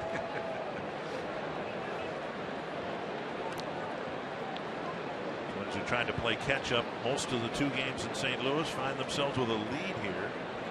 Malone has pitched brilliantly. Well, he's changed speeds well, and when Herman moves, that ball is usually in that area. Now sitting a little bit away. 3-ball count. He has walked no one, but he has had a handful of 3-ball counts. Now, catchers have to love to catch a guy like Tommy Malone. Only because of sometimes, you talk to catchers after he pitched a great ball game. It's like sitting in a rocking chair.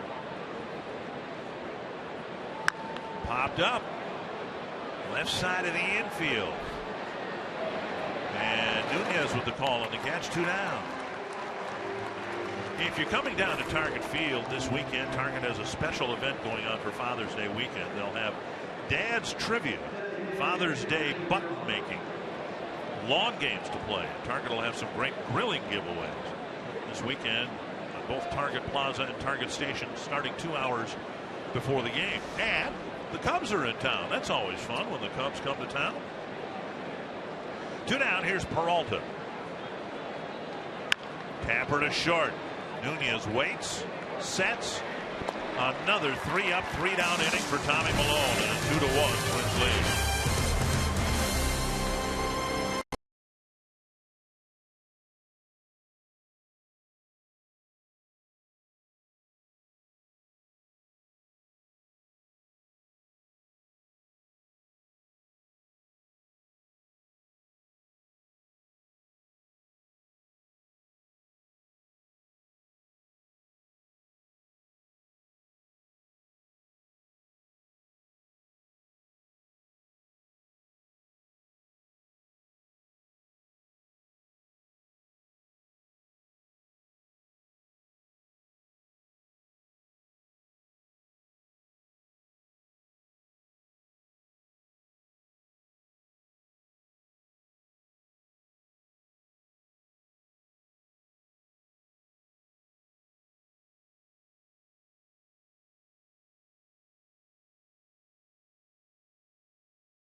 By Toyota.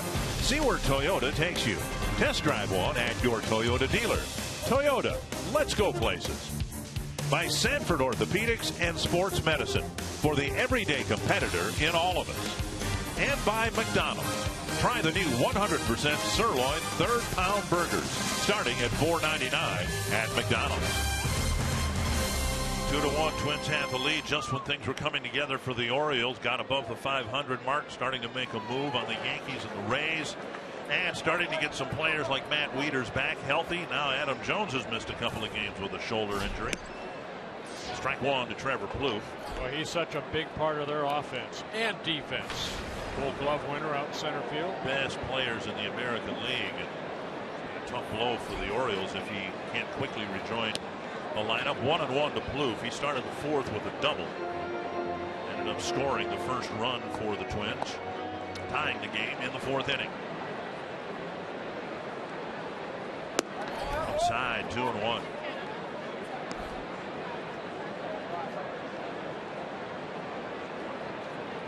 Plouffe hit the ball hard twice. He lined into a double play his first time. Tapper toward the hole, backhanded. Kozma comes up, fires, and throws Plouffe out at first, one away. And Torrey Hunter in the interview with Jamie Hirsch talked about his affection and relationship with Matt Carpenter. I definitely think this young man is going to be playing a long time because, you know, I started out and I watched guys before me, like the Kirbys. These guys always wanted to learn. You know, once you stop learning, you're gone. You know, and Molitor, guy who played 20-plus years in the major leagues, and I asked him at the year 20 and said, hey, you know, you feel like you know it all? He said, nope, I don't know anything. Every day I learn something. So if this guy can learn something, I felt like when I talked to him, I felt like I have to keep learning. Last year I learned something. The year before that I learned something. And I keep getting better, and that's why you have longevity. That's what I think he's going to do. He's going to play a long time. He's going to play 15-plus years because he's always learning and always trying to be better than he was the year before. Very nice. Matt Carpenter already a two-time All-Star in his fifth season with the Cardinals. Strike one to Rosario, and again the full interview, full segment that Jamie Hirsch did with Torrey Hunter, Matt Carpenter will be in the postgame show. One strike to Eddie Rosario. Roller right side. This will be Martinez's quickest inning, his first 1-2-3 inning. On to the seventh. It's 2-1 Twins.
Trying to make 2 runs hold up and a win.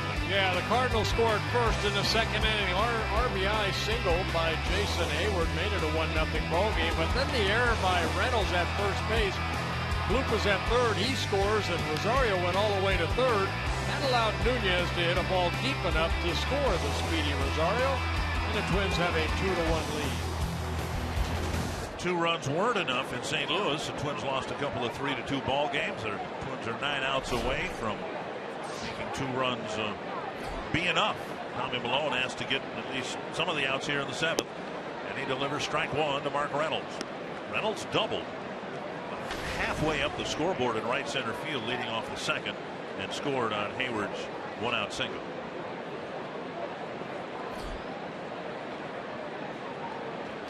One and one.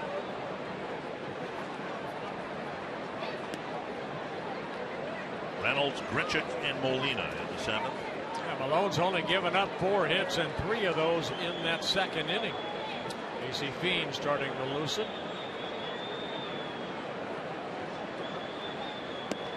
And a strike called, 1-2.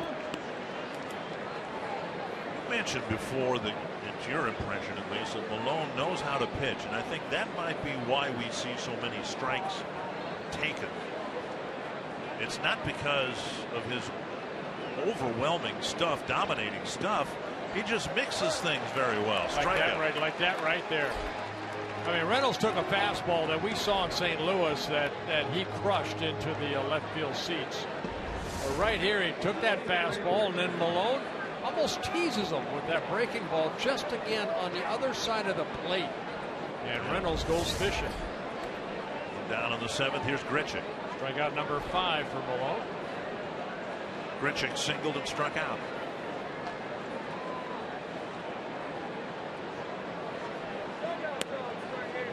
All right, that's an 89-mile-per-hour fastball. Doesn't appear to have a lot of diving motion. It's pretty straight. Threw it right down the middle, and Grichuk took it. Yeah, it's because maybe what happened in the 2 prior at-bats, how he started him, and there's another fastball. He pumped up at 90. Might be the fastest we've seen here tonight. And it also might be the last fastball that Grichuk sees.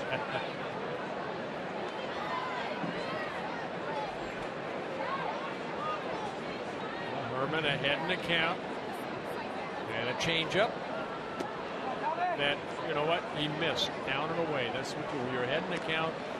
Put that hitter on the defense. That's where when you're pitch ahead, you can do that. When you're pitching 2-1, 3-1, well, the hitter's on the offense. 1-2. Here's that, maybe that same breaking ball that struck out Reynolds. And a strike, got a piece of it. Let's go back to the Cosma at bat. Cosma was battling Malone. 2 outs, bases empty, and a 2-2 count on the 5th. Yeah, this is the 9th pitch at this at bat. He wants a fastball in, and he got it in, and makes Cosma pop it straight up. But you saw Herman's first call was for a fastball away, and Malone didn't want to throw it there. Right. He's got a feel for pitching. You know, good pitchers that pitch, they remember the sequence that they threw a hitter, maybe the at-bat before. And hitters remember, too. Maybe that's why, you know, he took the first pitch fastball. 99 pitches right now. 1-2 to Grichuk. Popped up again, weakly left side near the 3rd base bag. Great location of that fastball. 2 down. That'll bring up Molina. Follow live Twins baseball every day with MLB.com at bat on your smartphone or tablet. Stay connected to the Twins all season with MLB.TV Game of the Day, in-game highlights, live look-ins, replay reviews, radio broadcasts, and more. Browse the app's new features, including StatCast tracking videos and bilingual access for Spanish-speaking fans. Download MLB.com at bat, the #1 app for live baseball. 2 down in the 7th. Yadier Molina, the batter. Pounded foul. You know, this is the same Tommy Milone we saw get the Twins' first win back in early April against the Chicago White Sox. Twins scored 6 runs. He shut them out for 7 2/3 innings. And then the same Tommy Milone we saw in his last start. He made one mistake, and that was to Elvis Andrus that hit the 2-run home run. To left field and a hit. Rosario cuts it off, spins. He's going to throw to second. He's got an accurate arm, and Molina's out by a mile. What a play in the gap by Eddie Rosario. Molina tried for the extra base, and Rosario threw him out another inning. where Tommy Malone faces just 3 batters.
Trying to recapture their home field advantage that they held through the first 2 months of the season. Last homestand was just a 1-5 homestand. Now 15 of the next 25, counting tonight's game, are played here. Eduardo Nunez leading off the home half of the 7th. As you look back at the month of May and how successful the Twins were, 2-0, there were a couple of high-scoring games there. Twins won 13-3, 13-0, but the 20-win month was full of 1-0, 3-2 Twins wins. Games exactly like this. Now, Twins have been frustrated in June with some close losses, 1-run losses, 3-1. So you're waiting for the team to erupt and score 12, 13 runs in a ball game and have a nice easy win, but ultimately these close ball games need to be won. Here's a ball tap foul, 3-2. Yeah, I think the offense for the Twins are not a home run hitting club, just like the Cardinals. They have to play good defense. They have to have good pitching. Cardinals, of course, have very good pitching. I think the Twins starters have done a great job in staying away from the multi-run innings, something that we've seen over the last 3-4 years. Nunez, he doubled going down to his right knee almost as much as he did on that swing. You can see where Carpenter's playing him. Nunez has hit a couple of rockets down the left field line, and Carpenter into the 7th inning, no doubles defense. 3-2. Yeah, Nunez does not get cheated up there. And he doesn't walk very often, but he just took a leadoff walk here in the 7th. Yeah, 3rd walk for Martinez. We'll bring up Vargas. Tomorrow, MLB returns to Fox Sports 1, an interleague matchup. The Brewers taking on the Royals. Coverage begins at 7 p.m. Central, only on Fox Sports 1 and streaming live on Fox Sports Go. The Royals leading the Brewers 6-1 in tonight's game. Cubs are thumping the Indians 10-0 in the 9th. Speaking of thumping, that's what the Twins want Kenny Vargas to start doing.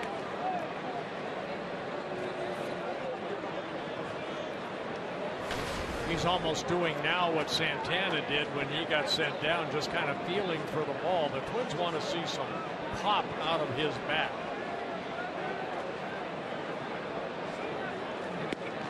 Fastball off the plate. And that seems to be the rut that Vargas is in. Santana was in it.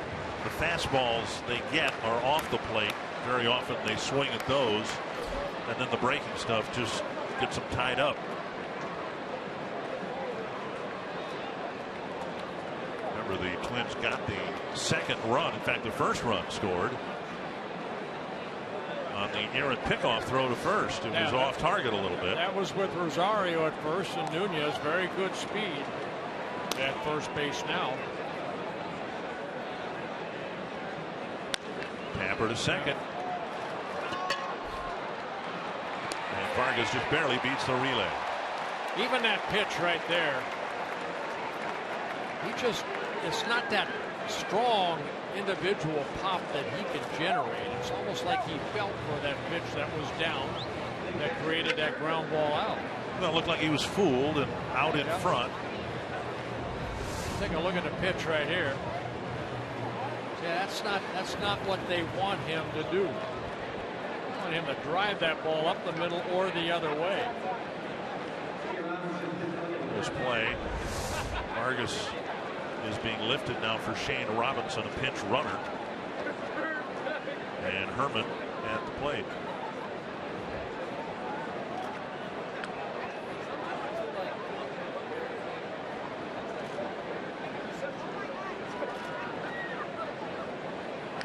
Herman drew a leadoff walk in the fifth, but never budged from first base.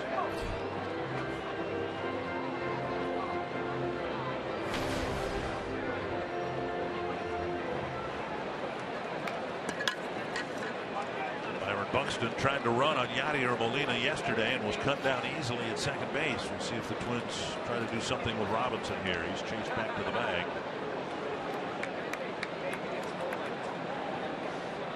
Robinson with 3 steals and 4 tries.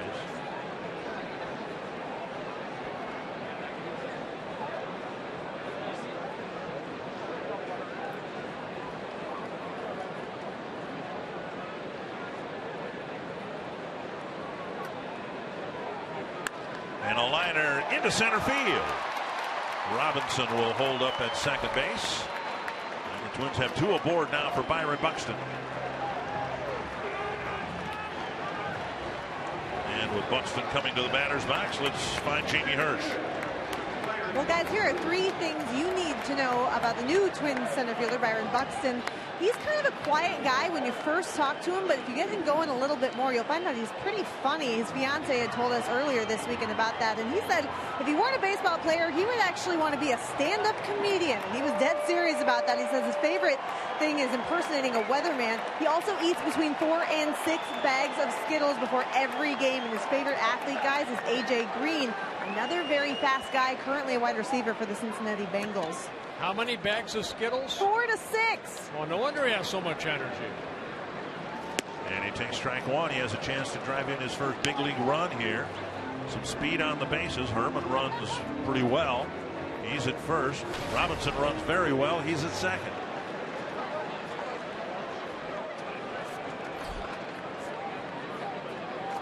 One strike to Buxton. 2 strikes. Worked over Buxton in this at bat like they did in the 5th, and eventually struck him out on a breaking pitch. It's almost a reverse of his last at bat. He ended up striking him out on a slider after throwing a fastball, changeup, and then the slider. This time he went the slider and then that sinker down and in. 0-2.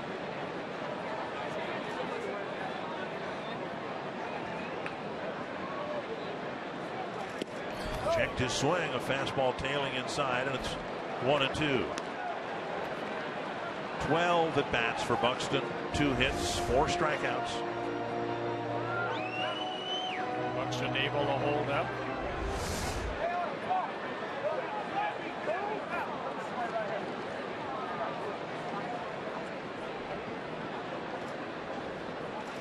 Got him on the breaking ball. A hard breaking ball at that. 2 Buxton down. strikes out for the second time, and strikeout number 6 for Martinez. When you have a tight breaking ball like that, it looks like a fastball, and you can see the movement. It's the same pitch a little bit up that struck out Torrey Hunter. It's about a 1.5 foot break on a slider. It was headed for the outside corner and ended up well out of the strike zone. Here's Dozier, 2 on, 2 out. And he takes a breaking ball over. Strike 1. Dozier 0 for 2 with a walk. Bounced to short, walked and popped to short. Many games lately where Brian Dozier hasn't hit at least one line drive. This would be a good spot for one right here. Takes outside, 1-1.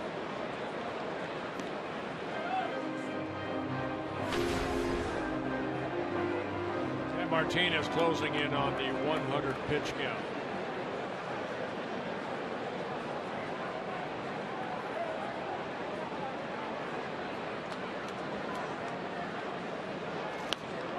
And a breaking ball. Hung that slider. Fouled into the second level here. Torrey right there talking to Buxton.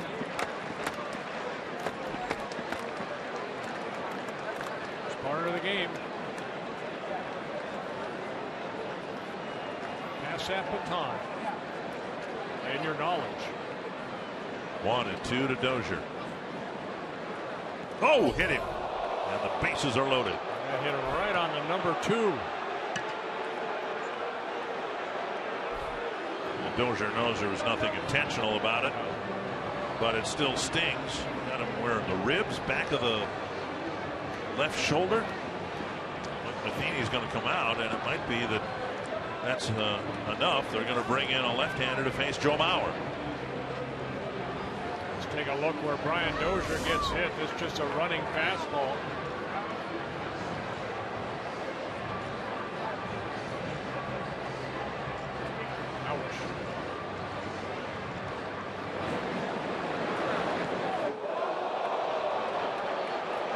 Solid too. Bryant trying to stretch it out at first base. Martinez will leave trailing with the bases loaded and 2 out.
You can travel to Target Field in style aboard the Fox Sports North Fan Express bus.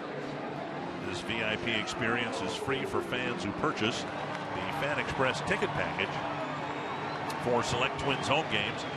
Visit foxsportsnorth.com. Click on the Fox Sports North Fan Express banner to ride.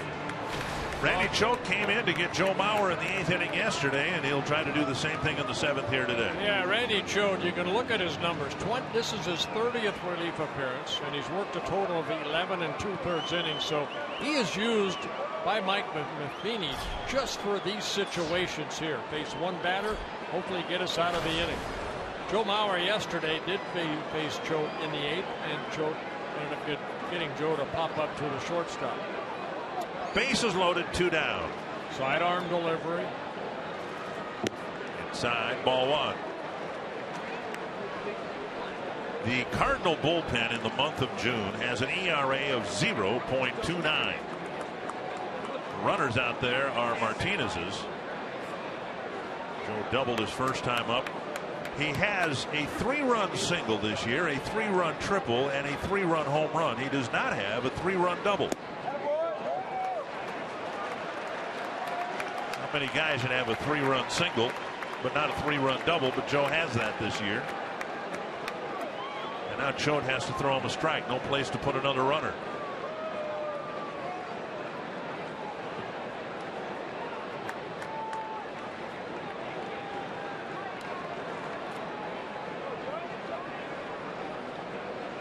Two and 0. Sliced foul.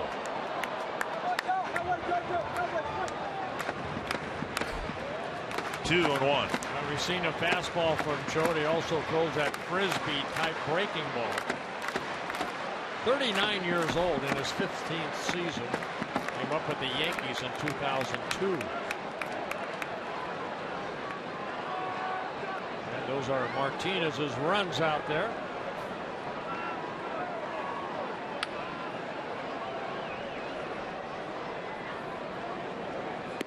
Swing and a miss. 2-2.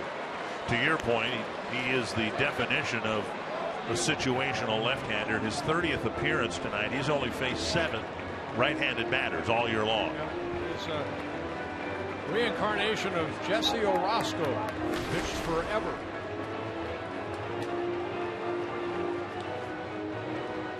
Right-handers are 1 for 7 against him.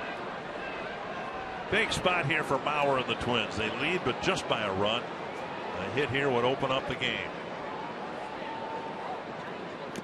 Foul tip got him. And the Twins leave the bases full in the 7th inning. Getting to the end of the game, we've had a couple of close ball games. We've seen the Cardinal closer, and it's not Trevor Rosenthal. The Twins are hoping to get Glenn Perkins into a save situation tonight.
Update.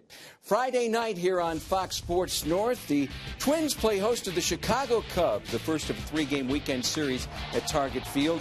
The much-improved Cubs make their first visit to Minnesota since 2012. We'll bring you the series opener Friday night, 6:30, Twins Live. And the Cubs will be tired when they get here. Let's hope so. Indians have used a couple of position players to pitch the final innings of that game. Well, great job by Tommy Malone. 7 very good innings. Now it's the bullpen, and the first one out is Casey Fiend. We have seen Blaine Boyer in this situation, but this is the role that Casey Fiend played so well last year, and then at the beginning of this year until he got hurt with that right shoulder strain in late April. Making his 17th relief appearance. He worked 2 shutout innings on Sunday and ended up getting the win in the Twins' 4-3 win over the Rangers. He'll be asked to get Hayward, Borges, and Cosma. At least those are the scheduled batters, the bottom third of the Cardinal lineup. You saw Butch Davis right there kind of helping Buxton out, and the outfielders were to play Hayward.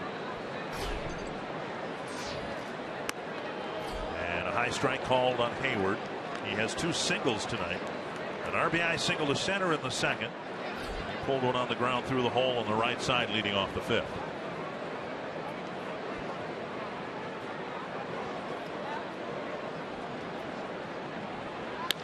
It's to left. Rosario. Good pitch. With the catch, 1 away. You can spend your summer at Target Field, become a Twins season ticket holder with the new Pick 10 plan. You pick 10 games against the opponents you want to see defeated and save off the box office price. Enjoy sweet spot benefits exclusive to Twins season ticket holders, including 10% off game day food and merchandise at Target Field. You can learn more about package options by visiting twinsbaseball.com/pick10 or by calling 612-33-TWINS. Here is Borges. One other note about Tommy Milone, 7 innings, and in 6 of them he faced just 3 batters, but his best pitching may have been in that second inning, and you brought it up at the time. That had the potential to be one of those mushroom innings with a bad number being put up there, but he ended up stranding Grichuk at third and Hayward at second. He struck out Borges and Cosma and allowed just the 1 run. 1-1. Yeah, Milone had 5 strikeouts. 3 of those came in the second inning. So he got him when he needed him. Cosma's on deck, but now he's being called back to the dugout. John Jay will apparently hit after the Borges at bat. Fouled away, 1-2.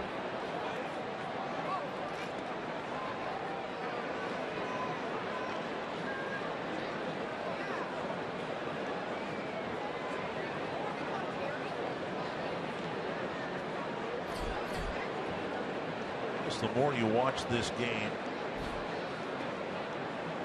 the more apparent it becomes. 1-2 pitch to Borges. Foul back. There is such a fine line between winning and losing. And it might be one at bat in a game. It might be a misplay in the field. It might be a missed pickoff attempt. That's the difference in this game. Which Davis now moving Byron Buxton more towards straightaway center. 1-2 to Borges.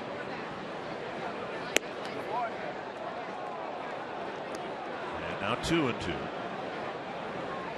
Well, it's good to see Casey Fiend healthy again. Since he was activated in late May, he's worked 7 1/3 innings in 7 appearances, only 4 hits allowed, no runs.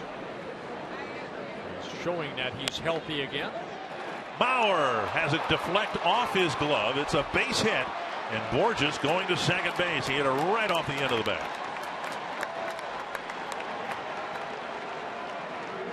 Borges and his speed gets into scoring position. Bauer playing him off the line. And you're right, Dick, right off the end of the bat. He just kind of leaned out. That pitch is going that way. I'll just take it that way. Just out of the reach of Joe Mauer. And with his speed, that guy fly. Borges with a double, his 5th of the year. And now John Jay hitting in Cosma's spot.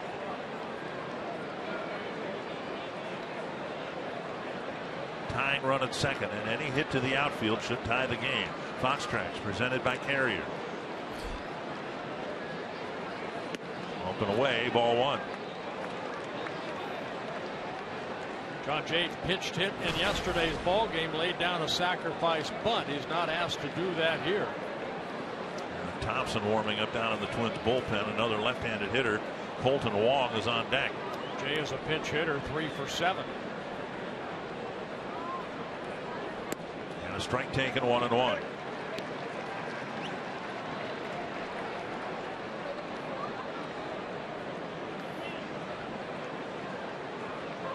Perkins warming up down there as well, suggesting that if the Twins bring in a lefty, it might not necessarily be Aaron Thompson. Pulled, foul, 1-2.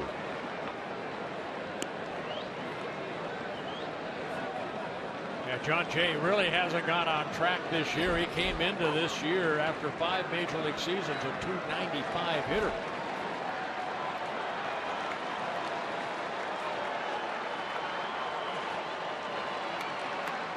Big spot here for Casey Fiend, trying to get out number 2 from the pinch hitter John Jay.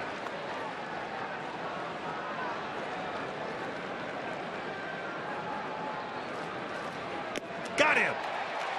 A 93-mile-per-hour fastball strikes him out. And now we'll see if the Twins make a pitching move here with Colton Wong coming up.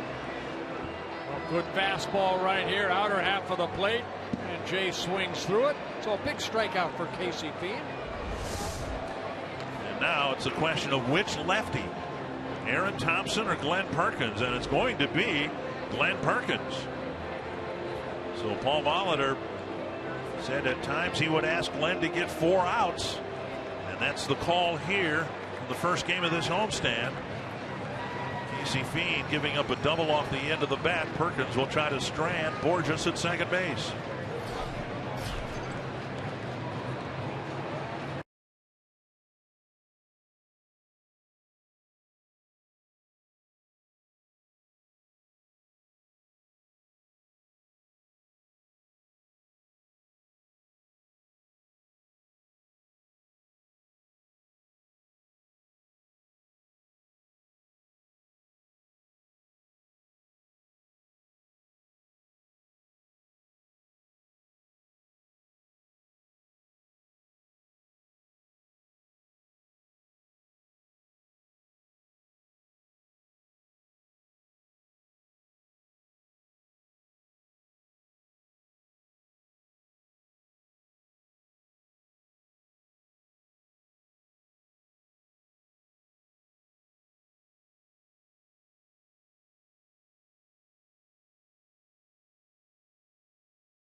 It's a mental problem, but he's a great closer. Coming in, throwing that heat.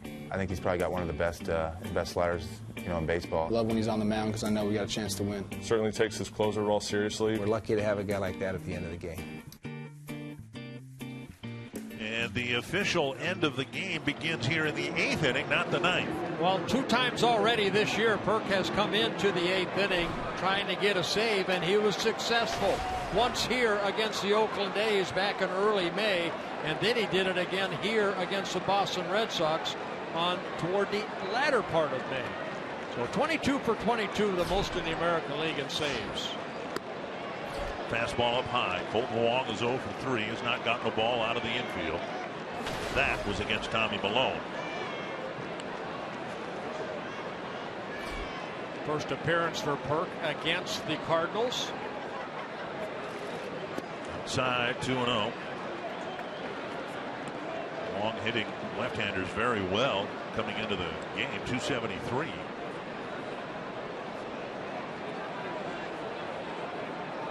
Two and 0 to Wong. Foul back. Well, you pretty much know if you fall behind on Glenn Perkins what you're going to get. He's going to rear back and challenge you. And he did right there with a high fastball, and Wong fouled it straight back.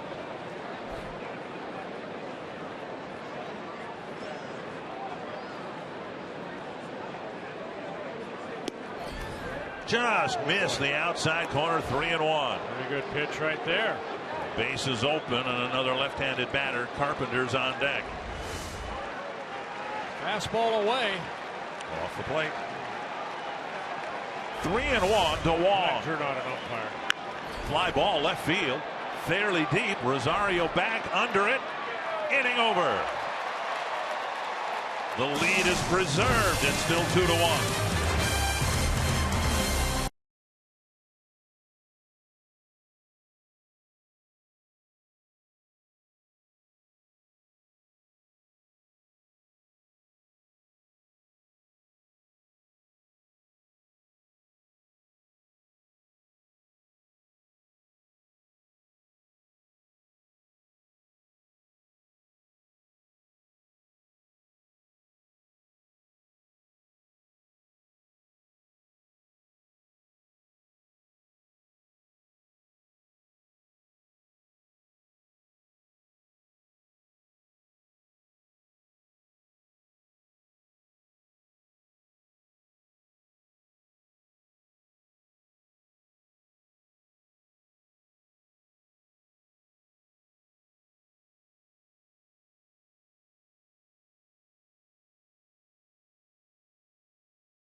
Bottom of the 8th, I'm Jamie Hirsch reminding you that Twins Live presented by CenturyLink is coming up immediately after the final out of this game. We'll take a look at Tommy Milone's solid start. He's currently the pitcher of record, and with a win, he would have a career 7-1 interleague record. We'll also take a look at a glimpse of fantastic future outfielders. We'll show you the highlights from 2 rookie outfielders tonight, in Byron Buxton and Eddie Rosario, and we'll go inside the clubhouse to hear from manager Paul Mulder. All that and more on Twins Live after the game. Thank you, Jamie. Matt Belisle will pitch to the Twins in the 8th. Trevor Plouffe, Torrey Hunter, Eddie Rosario will hit for the Twins. Strike on the outside corner. Belisle making his 27th relief appearance. He worked 2/3 of an inning in yesterday's ball game. Gave up a couple hits through 8 pitches. Slow breaking ball gets a foul ball.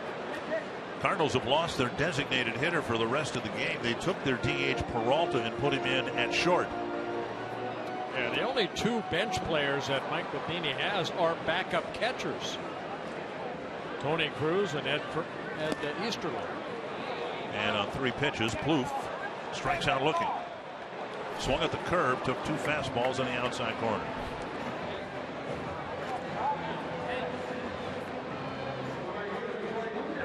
Torrey Hunter 0 for 3 tonight. Torrey here taking some early batting practice today, trying to get more comfortable at the plate with his swing. Results haven't shown up in the game yet. And Torrey got a base hit off of Belisle's last night or yesterday. Good hard breaking ball there. Torrey's only hit of the series so far, 1 strike.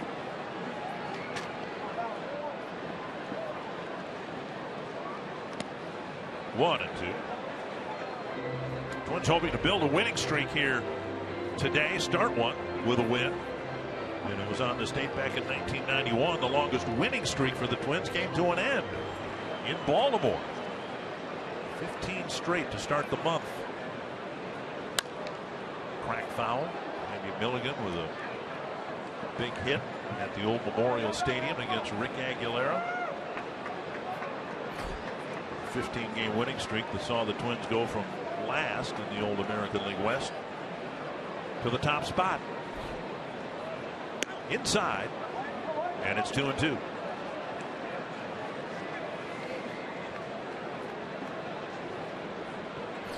Rosario will hit next. To center, hit right at Borges. 2 down. for Rosario bats. But Gibson and Wainwright, maybe? I don't think Wainwright won one. He probably should, but Carpenter. That's right, Chris Carpenter. Gibson did win it in '68 with an ERA of 1.12. Cardinals went to the World Series that year, lost to the Tigers. Yeah, 13 shutouts that year. Rosario takes a breaking ball at strike one.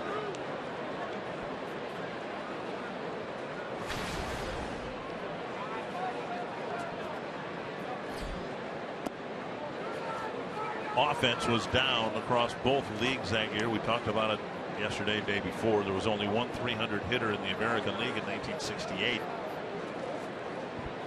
That was Carl Yastrzemski with a 301 average. Strike on the outside corner. And then baseball expanded. They lowered the mound. Everything for the hitters. 1-2. Wham. And now 2-2. Lyle, 35 years old, a lot of experience at the major league level. This is 12th major league season. 5 of them with the Cincinnati Reds, 6 with the Rockies in his first season here in St. Louis.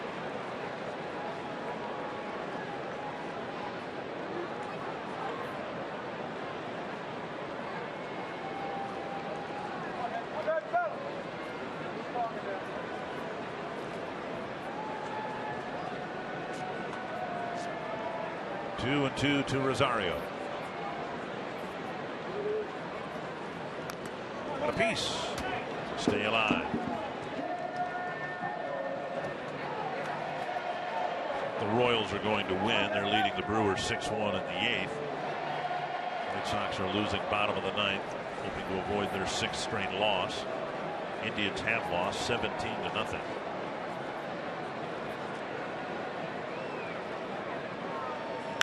To right center field.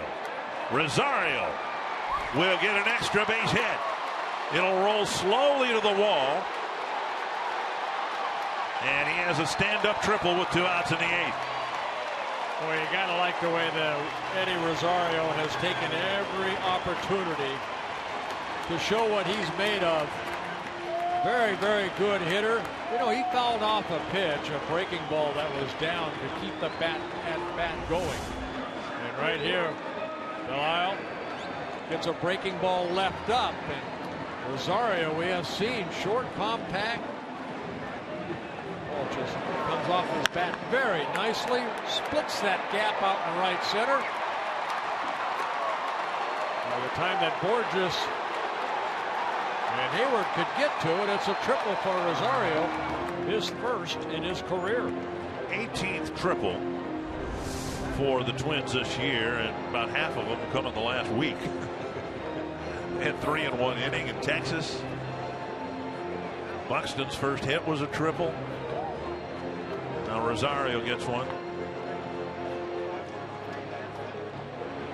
And let's see if there's one more good at bat for Eduardo Nunez tonight. 2-out double in the 2nd. He didn't score. Sacrifice fly that produced the 2nd run of the ball game for the Twins. That's the difference in the game right now. And then he worked a leadoff walk in the 7th.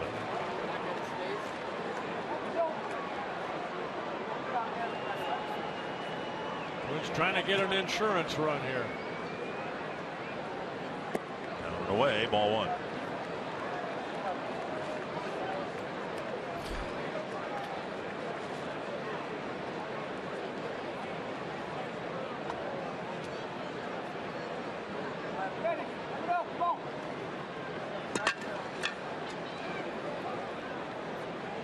Sitting way outside. Slow tapper. They're going to have to hurry. Peralta comes up firing. Out at first base. Oh, no. I think Reynolds took his foot off the bag. They will. And Paul Molitor's not even going to wait. They want this reviewed. It's the difference between a 3-1 ball game or a 2-1 ball game. Paul Nart, the first base umpire, said that the throw not only beat Nunez, but that Reynolds kept his foot on the bag. Sure looked like he pulled his foot off the bag right there. The throw was high. Peralta just put into the ball game. Well, his foot is 8 inches off the bag. Right. So they'll review it. Now there's been situations, not this blatant, where calls that were overturned a year ago have not been overturned this year. And the fans getting the replay up on the big board in left field. Brad Ausmus yesterday very pointed in his discussion after the game about calls, plural, that would be overturned a year ago, but that's as conclusive as you can possibly have. Reynolds' foot was nowhere near the bag when he caught the throw.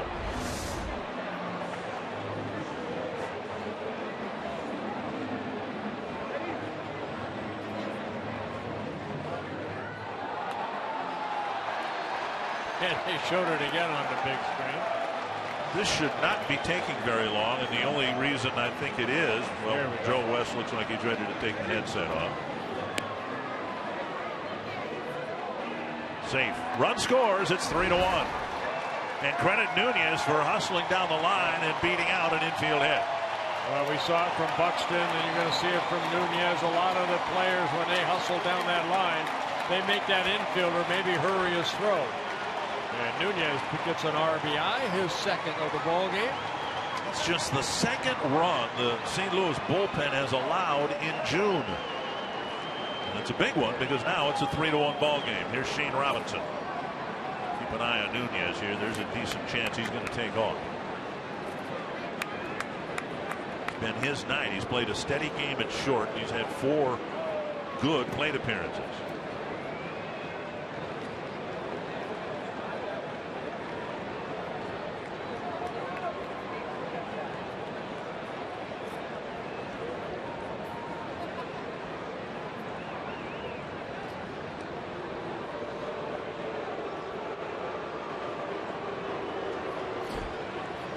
Pirates handed the White Sox their 6th straight loss, 3-2. White Sox scored, but not enough.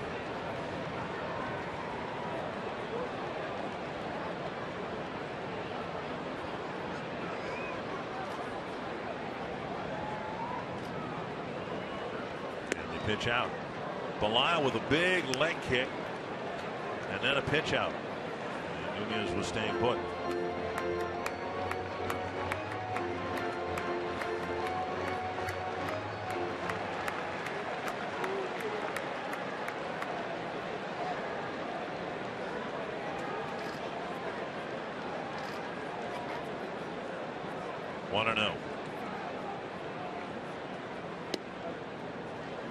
The outside corner. Robinson doesn't like it.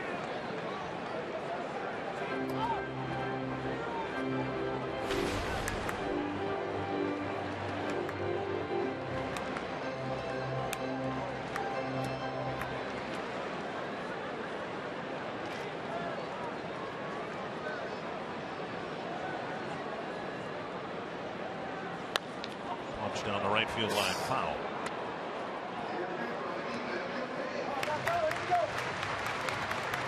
Big insurance run for the Twins after the second out. Rosario tripled. Nunez with an infield hit. Perkins entered the game with a 1-run lead, the tying run at second, and he'll take them out in the 9th with at least a lead of 2.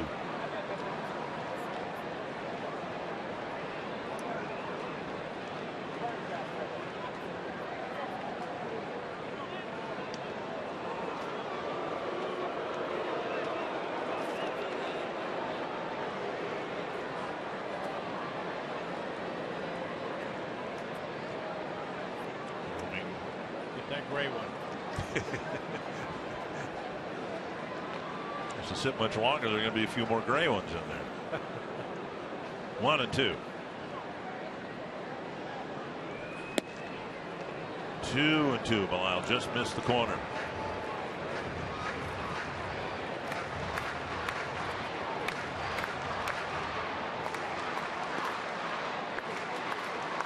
Couple of big hits for Rosario in this game. This is where you might see Nunez take off here on a 2-2 pitch.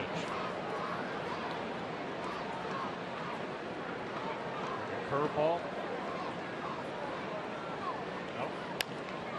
Off the glove of the pitcher to Wong, who tags Nunez to end the inning. A couple of big 2-out hits, and the Twins trying to prove that once again in this series, first team to 3 runs wins.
Top of the 9th inning, Carpenter on the first pitch lifts it foul over the Cardinal dugout.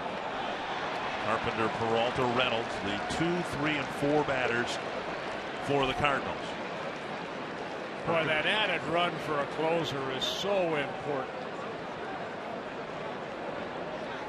1 strike to Carpenter. And just over 200 against left-handers. 0-2.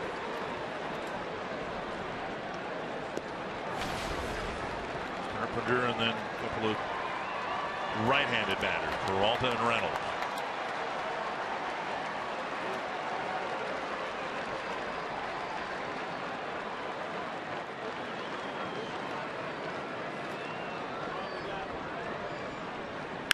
That's into left center, and it's going to be down for a hit. Buxton gets it back in quickly, and the leadoff man is on. The 0-2 fastball left in, and Carpenter just lined it into left center. Now for what's next, brought to you by CenturyLink. It's a day game tomorrow. We are not televising. Mike Pelfrey will go against Jaime Garcia. Jaime Garcia spent some time on a disabled list. He's back in that rotation. And Mike Pelfrey coming off his worst start. So he's looking to redeem himself tomorrow afternoon. Peralta's hit 3 ground balls, and Perkins would love to have him hit another one here. Fastball singes the inside corner.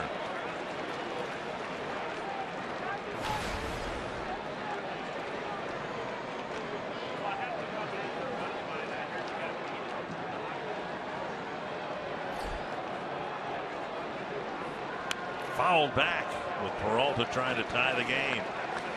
Little history here. In fact, a lot of it. 15 at-bats Peralta's had against Perkins, and just 2 hits. One of them a home run. Yeah, Perkins struck him out 4 times.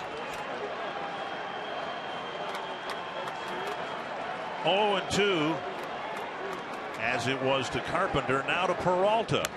Fouled back to the screen. Stayed with the fastball.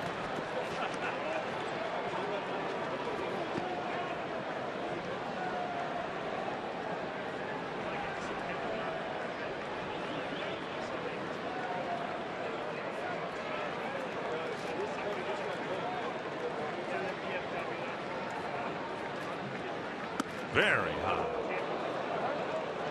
That's changing eye angle there. That's loosening up Chris Herman's back.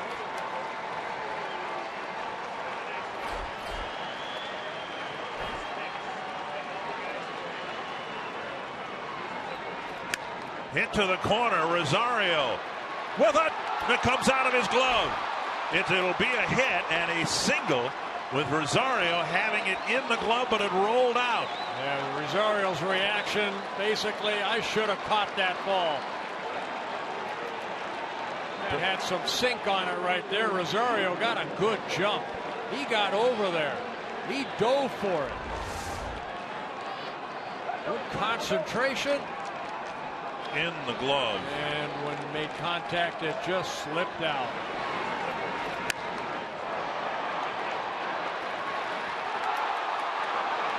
First and second, nobody out. A pair of hits to start the 9th inning. And now the dangerous Mark Reynolds, who's had a great series already. He has faced Perkins 3 times and struck out 3 times.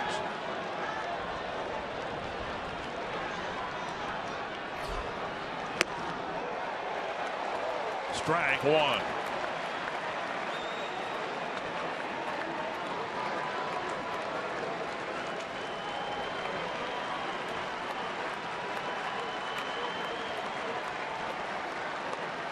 Peralta, the man the Twins are most concerned about. 2 strikes to Reynolds. Right at him with that fastball. Peralta hit the slider, right? For the line drive. Well, it looked like it. Sometimes that slider is flat. I doubt if he's going to throw Reynolds a slider.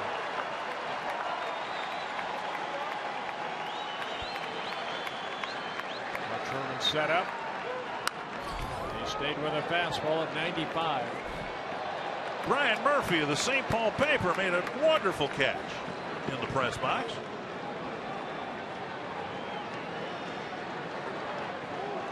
Oh, Brian. 0-2 to Mark Reynolds. Another foul. And another fastball.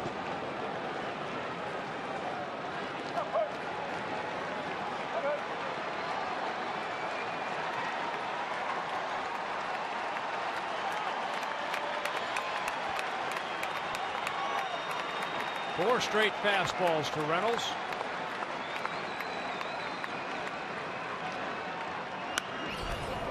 Another one foul straight back.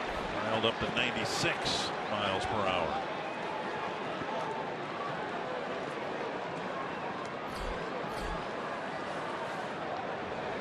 '95 to 96. Well, if you could throw that breaking ball down and in, it might tie Reynolds up. Popped up. Left it up. Herman near the dugout. No.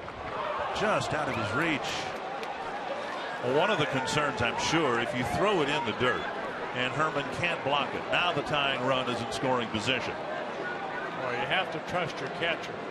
If you're going to throw it, say, belt high down and in, where we have seen Perkins pick up some strikeouts underneath that swing of a lot of right-handed hitters, as right-handers do to left-handed hitters. 0-2 again to Reynolds. Got it. There, just like that. That's a good hard breaking ball. Got him with the off-speed pitch, 1 down. That's a lot better breaking ball right there. That had tremendous spin on it. Take a look at this. I'm not so sure that wasn't a straight change. Might have been, but whatever it was, it worked. Reynolds way out front. 1 down, and now Grichuk. Grichuk with a single, a strikeout, and a foul out.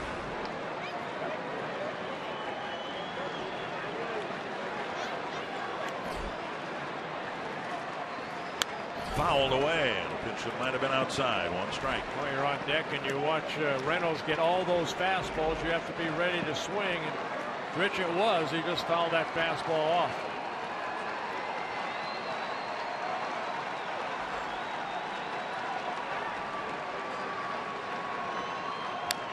Another Tapper foul.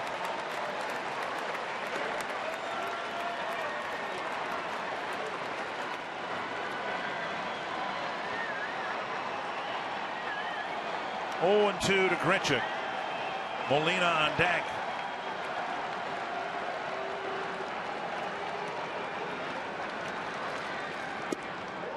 How's he lay off of that? 1-2, the slider.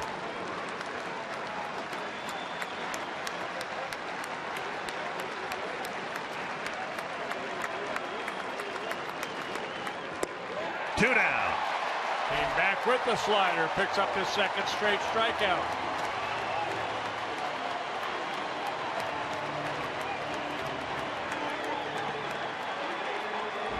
You love to see this because, you know, first couple guys got hits. Now Perkins settling down, taking that challenge and getting the second straight strikeout.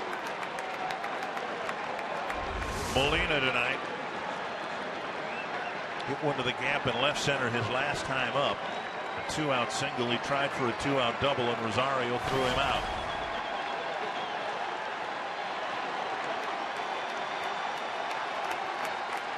These games have been piano wire tight.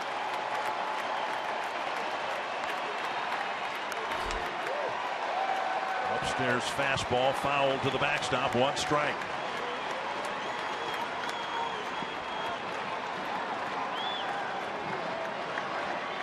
Crowd of just over 34,000, most of them on their feet. Time call. Perkins breaks from the stretch.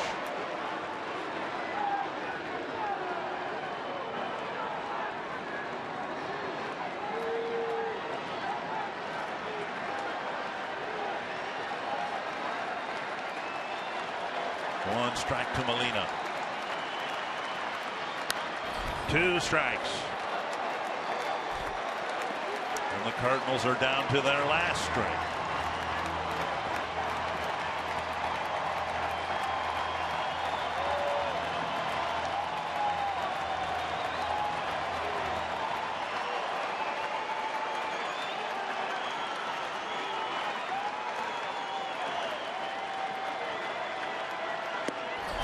Just missed the inside corner at 96.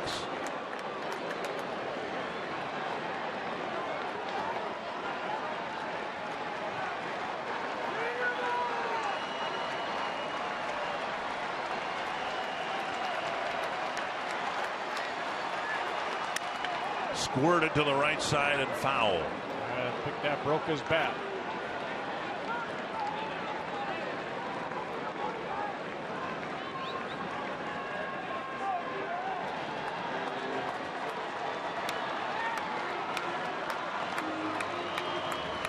Molina has a new bat. Perkins wants a different baseball.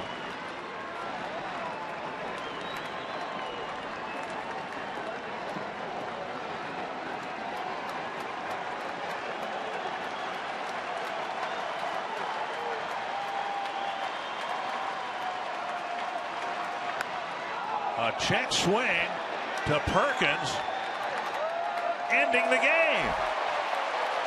Boy, he got in the kitchen right there. That's a good ball game right here. Tommy Malone, outstanding. Casey Bean picked up by Glenn Perkins. Perkins getting his 23rd consecutive save. No home runs were hit in this game. Twins pitchers did strike out 8 Cardinal batters. That raises $8,000 for prostate cancer research. The home run challenge continues through Father's Day. You can make a pledge. Go online to homerunchallenge.org. Anthony LaPanta, we've had 3 really good games. At one point, the Cardinals had the best record in the National League. The Twins had the best record in the American League. And the Twins finally won one of those close games against the Cardinals. Home team has won the first 3 in this 4-game, 2-city series. We'll break this one down. We'll look at Tommy Malone's solid interleague start. It continues a trend throughout his career. We're here for Paul Molitor. And we'll preview tomorrow afternoon's finale next on Twins Live.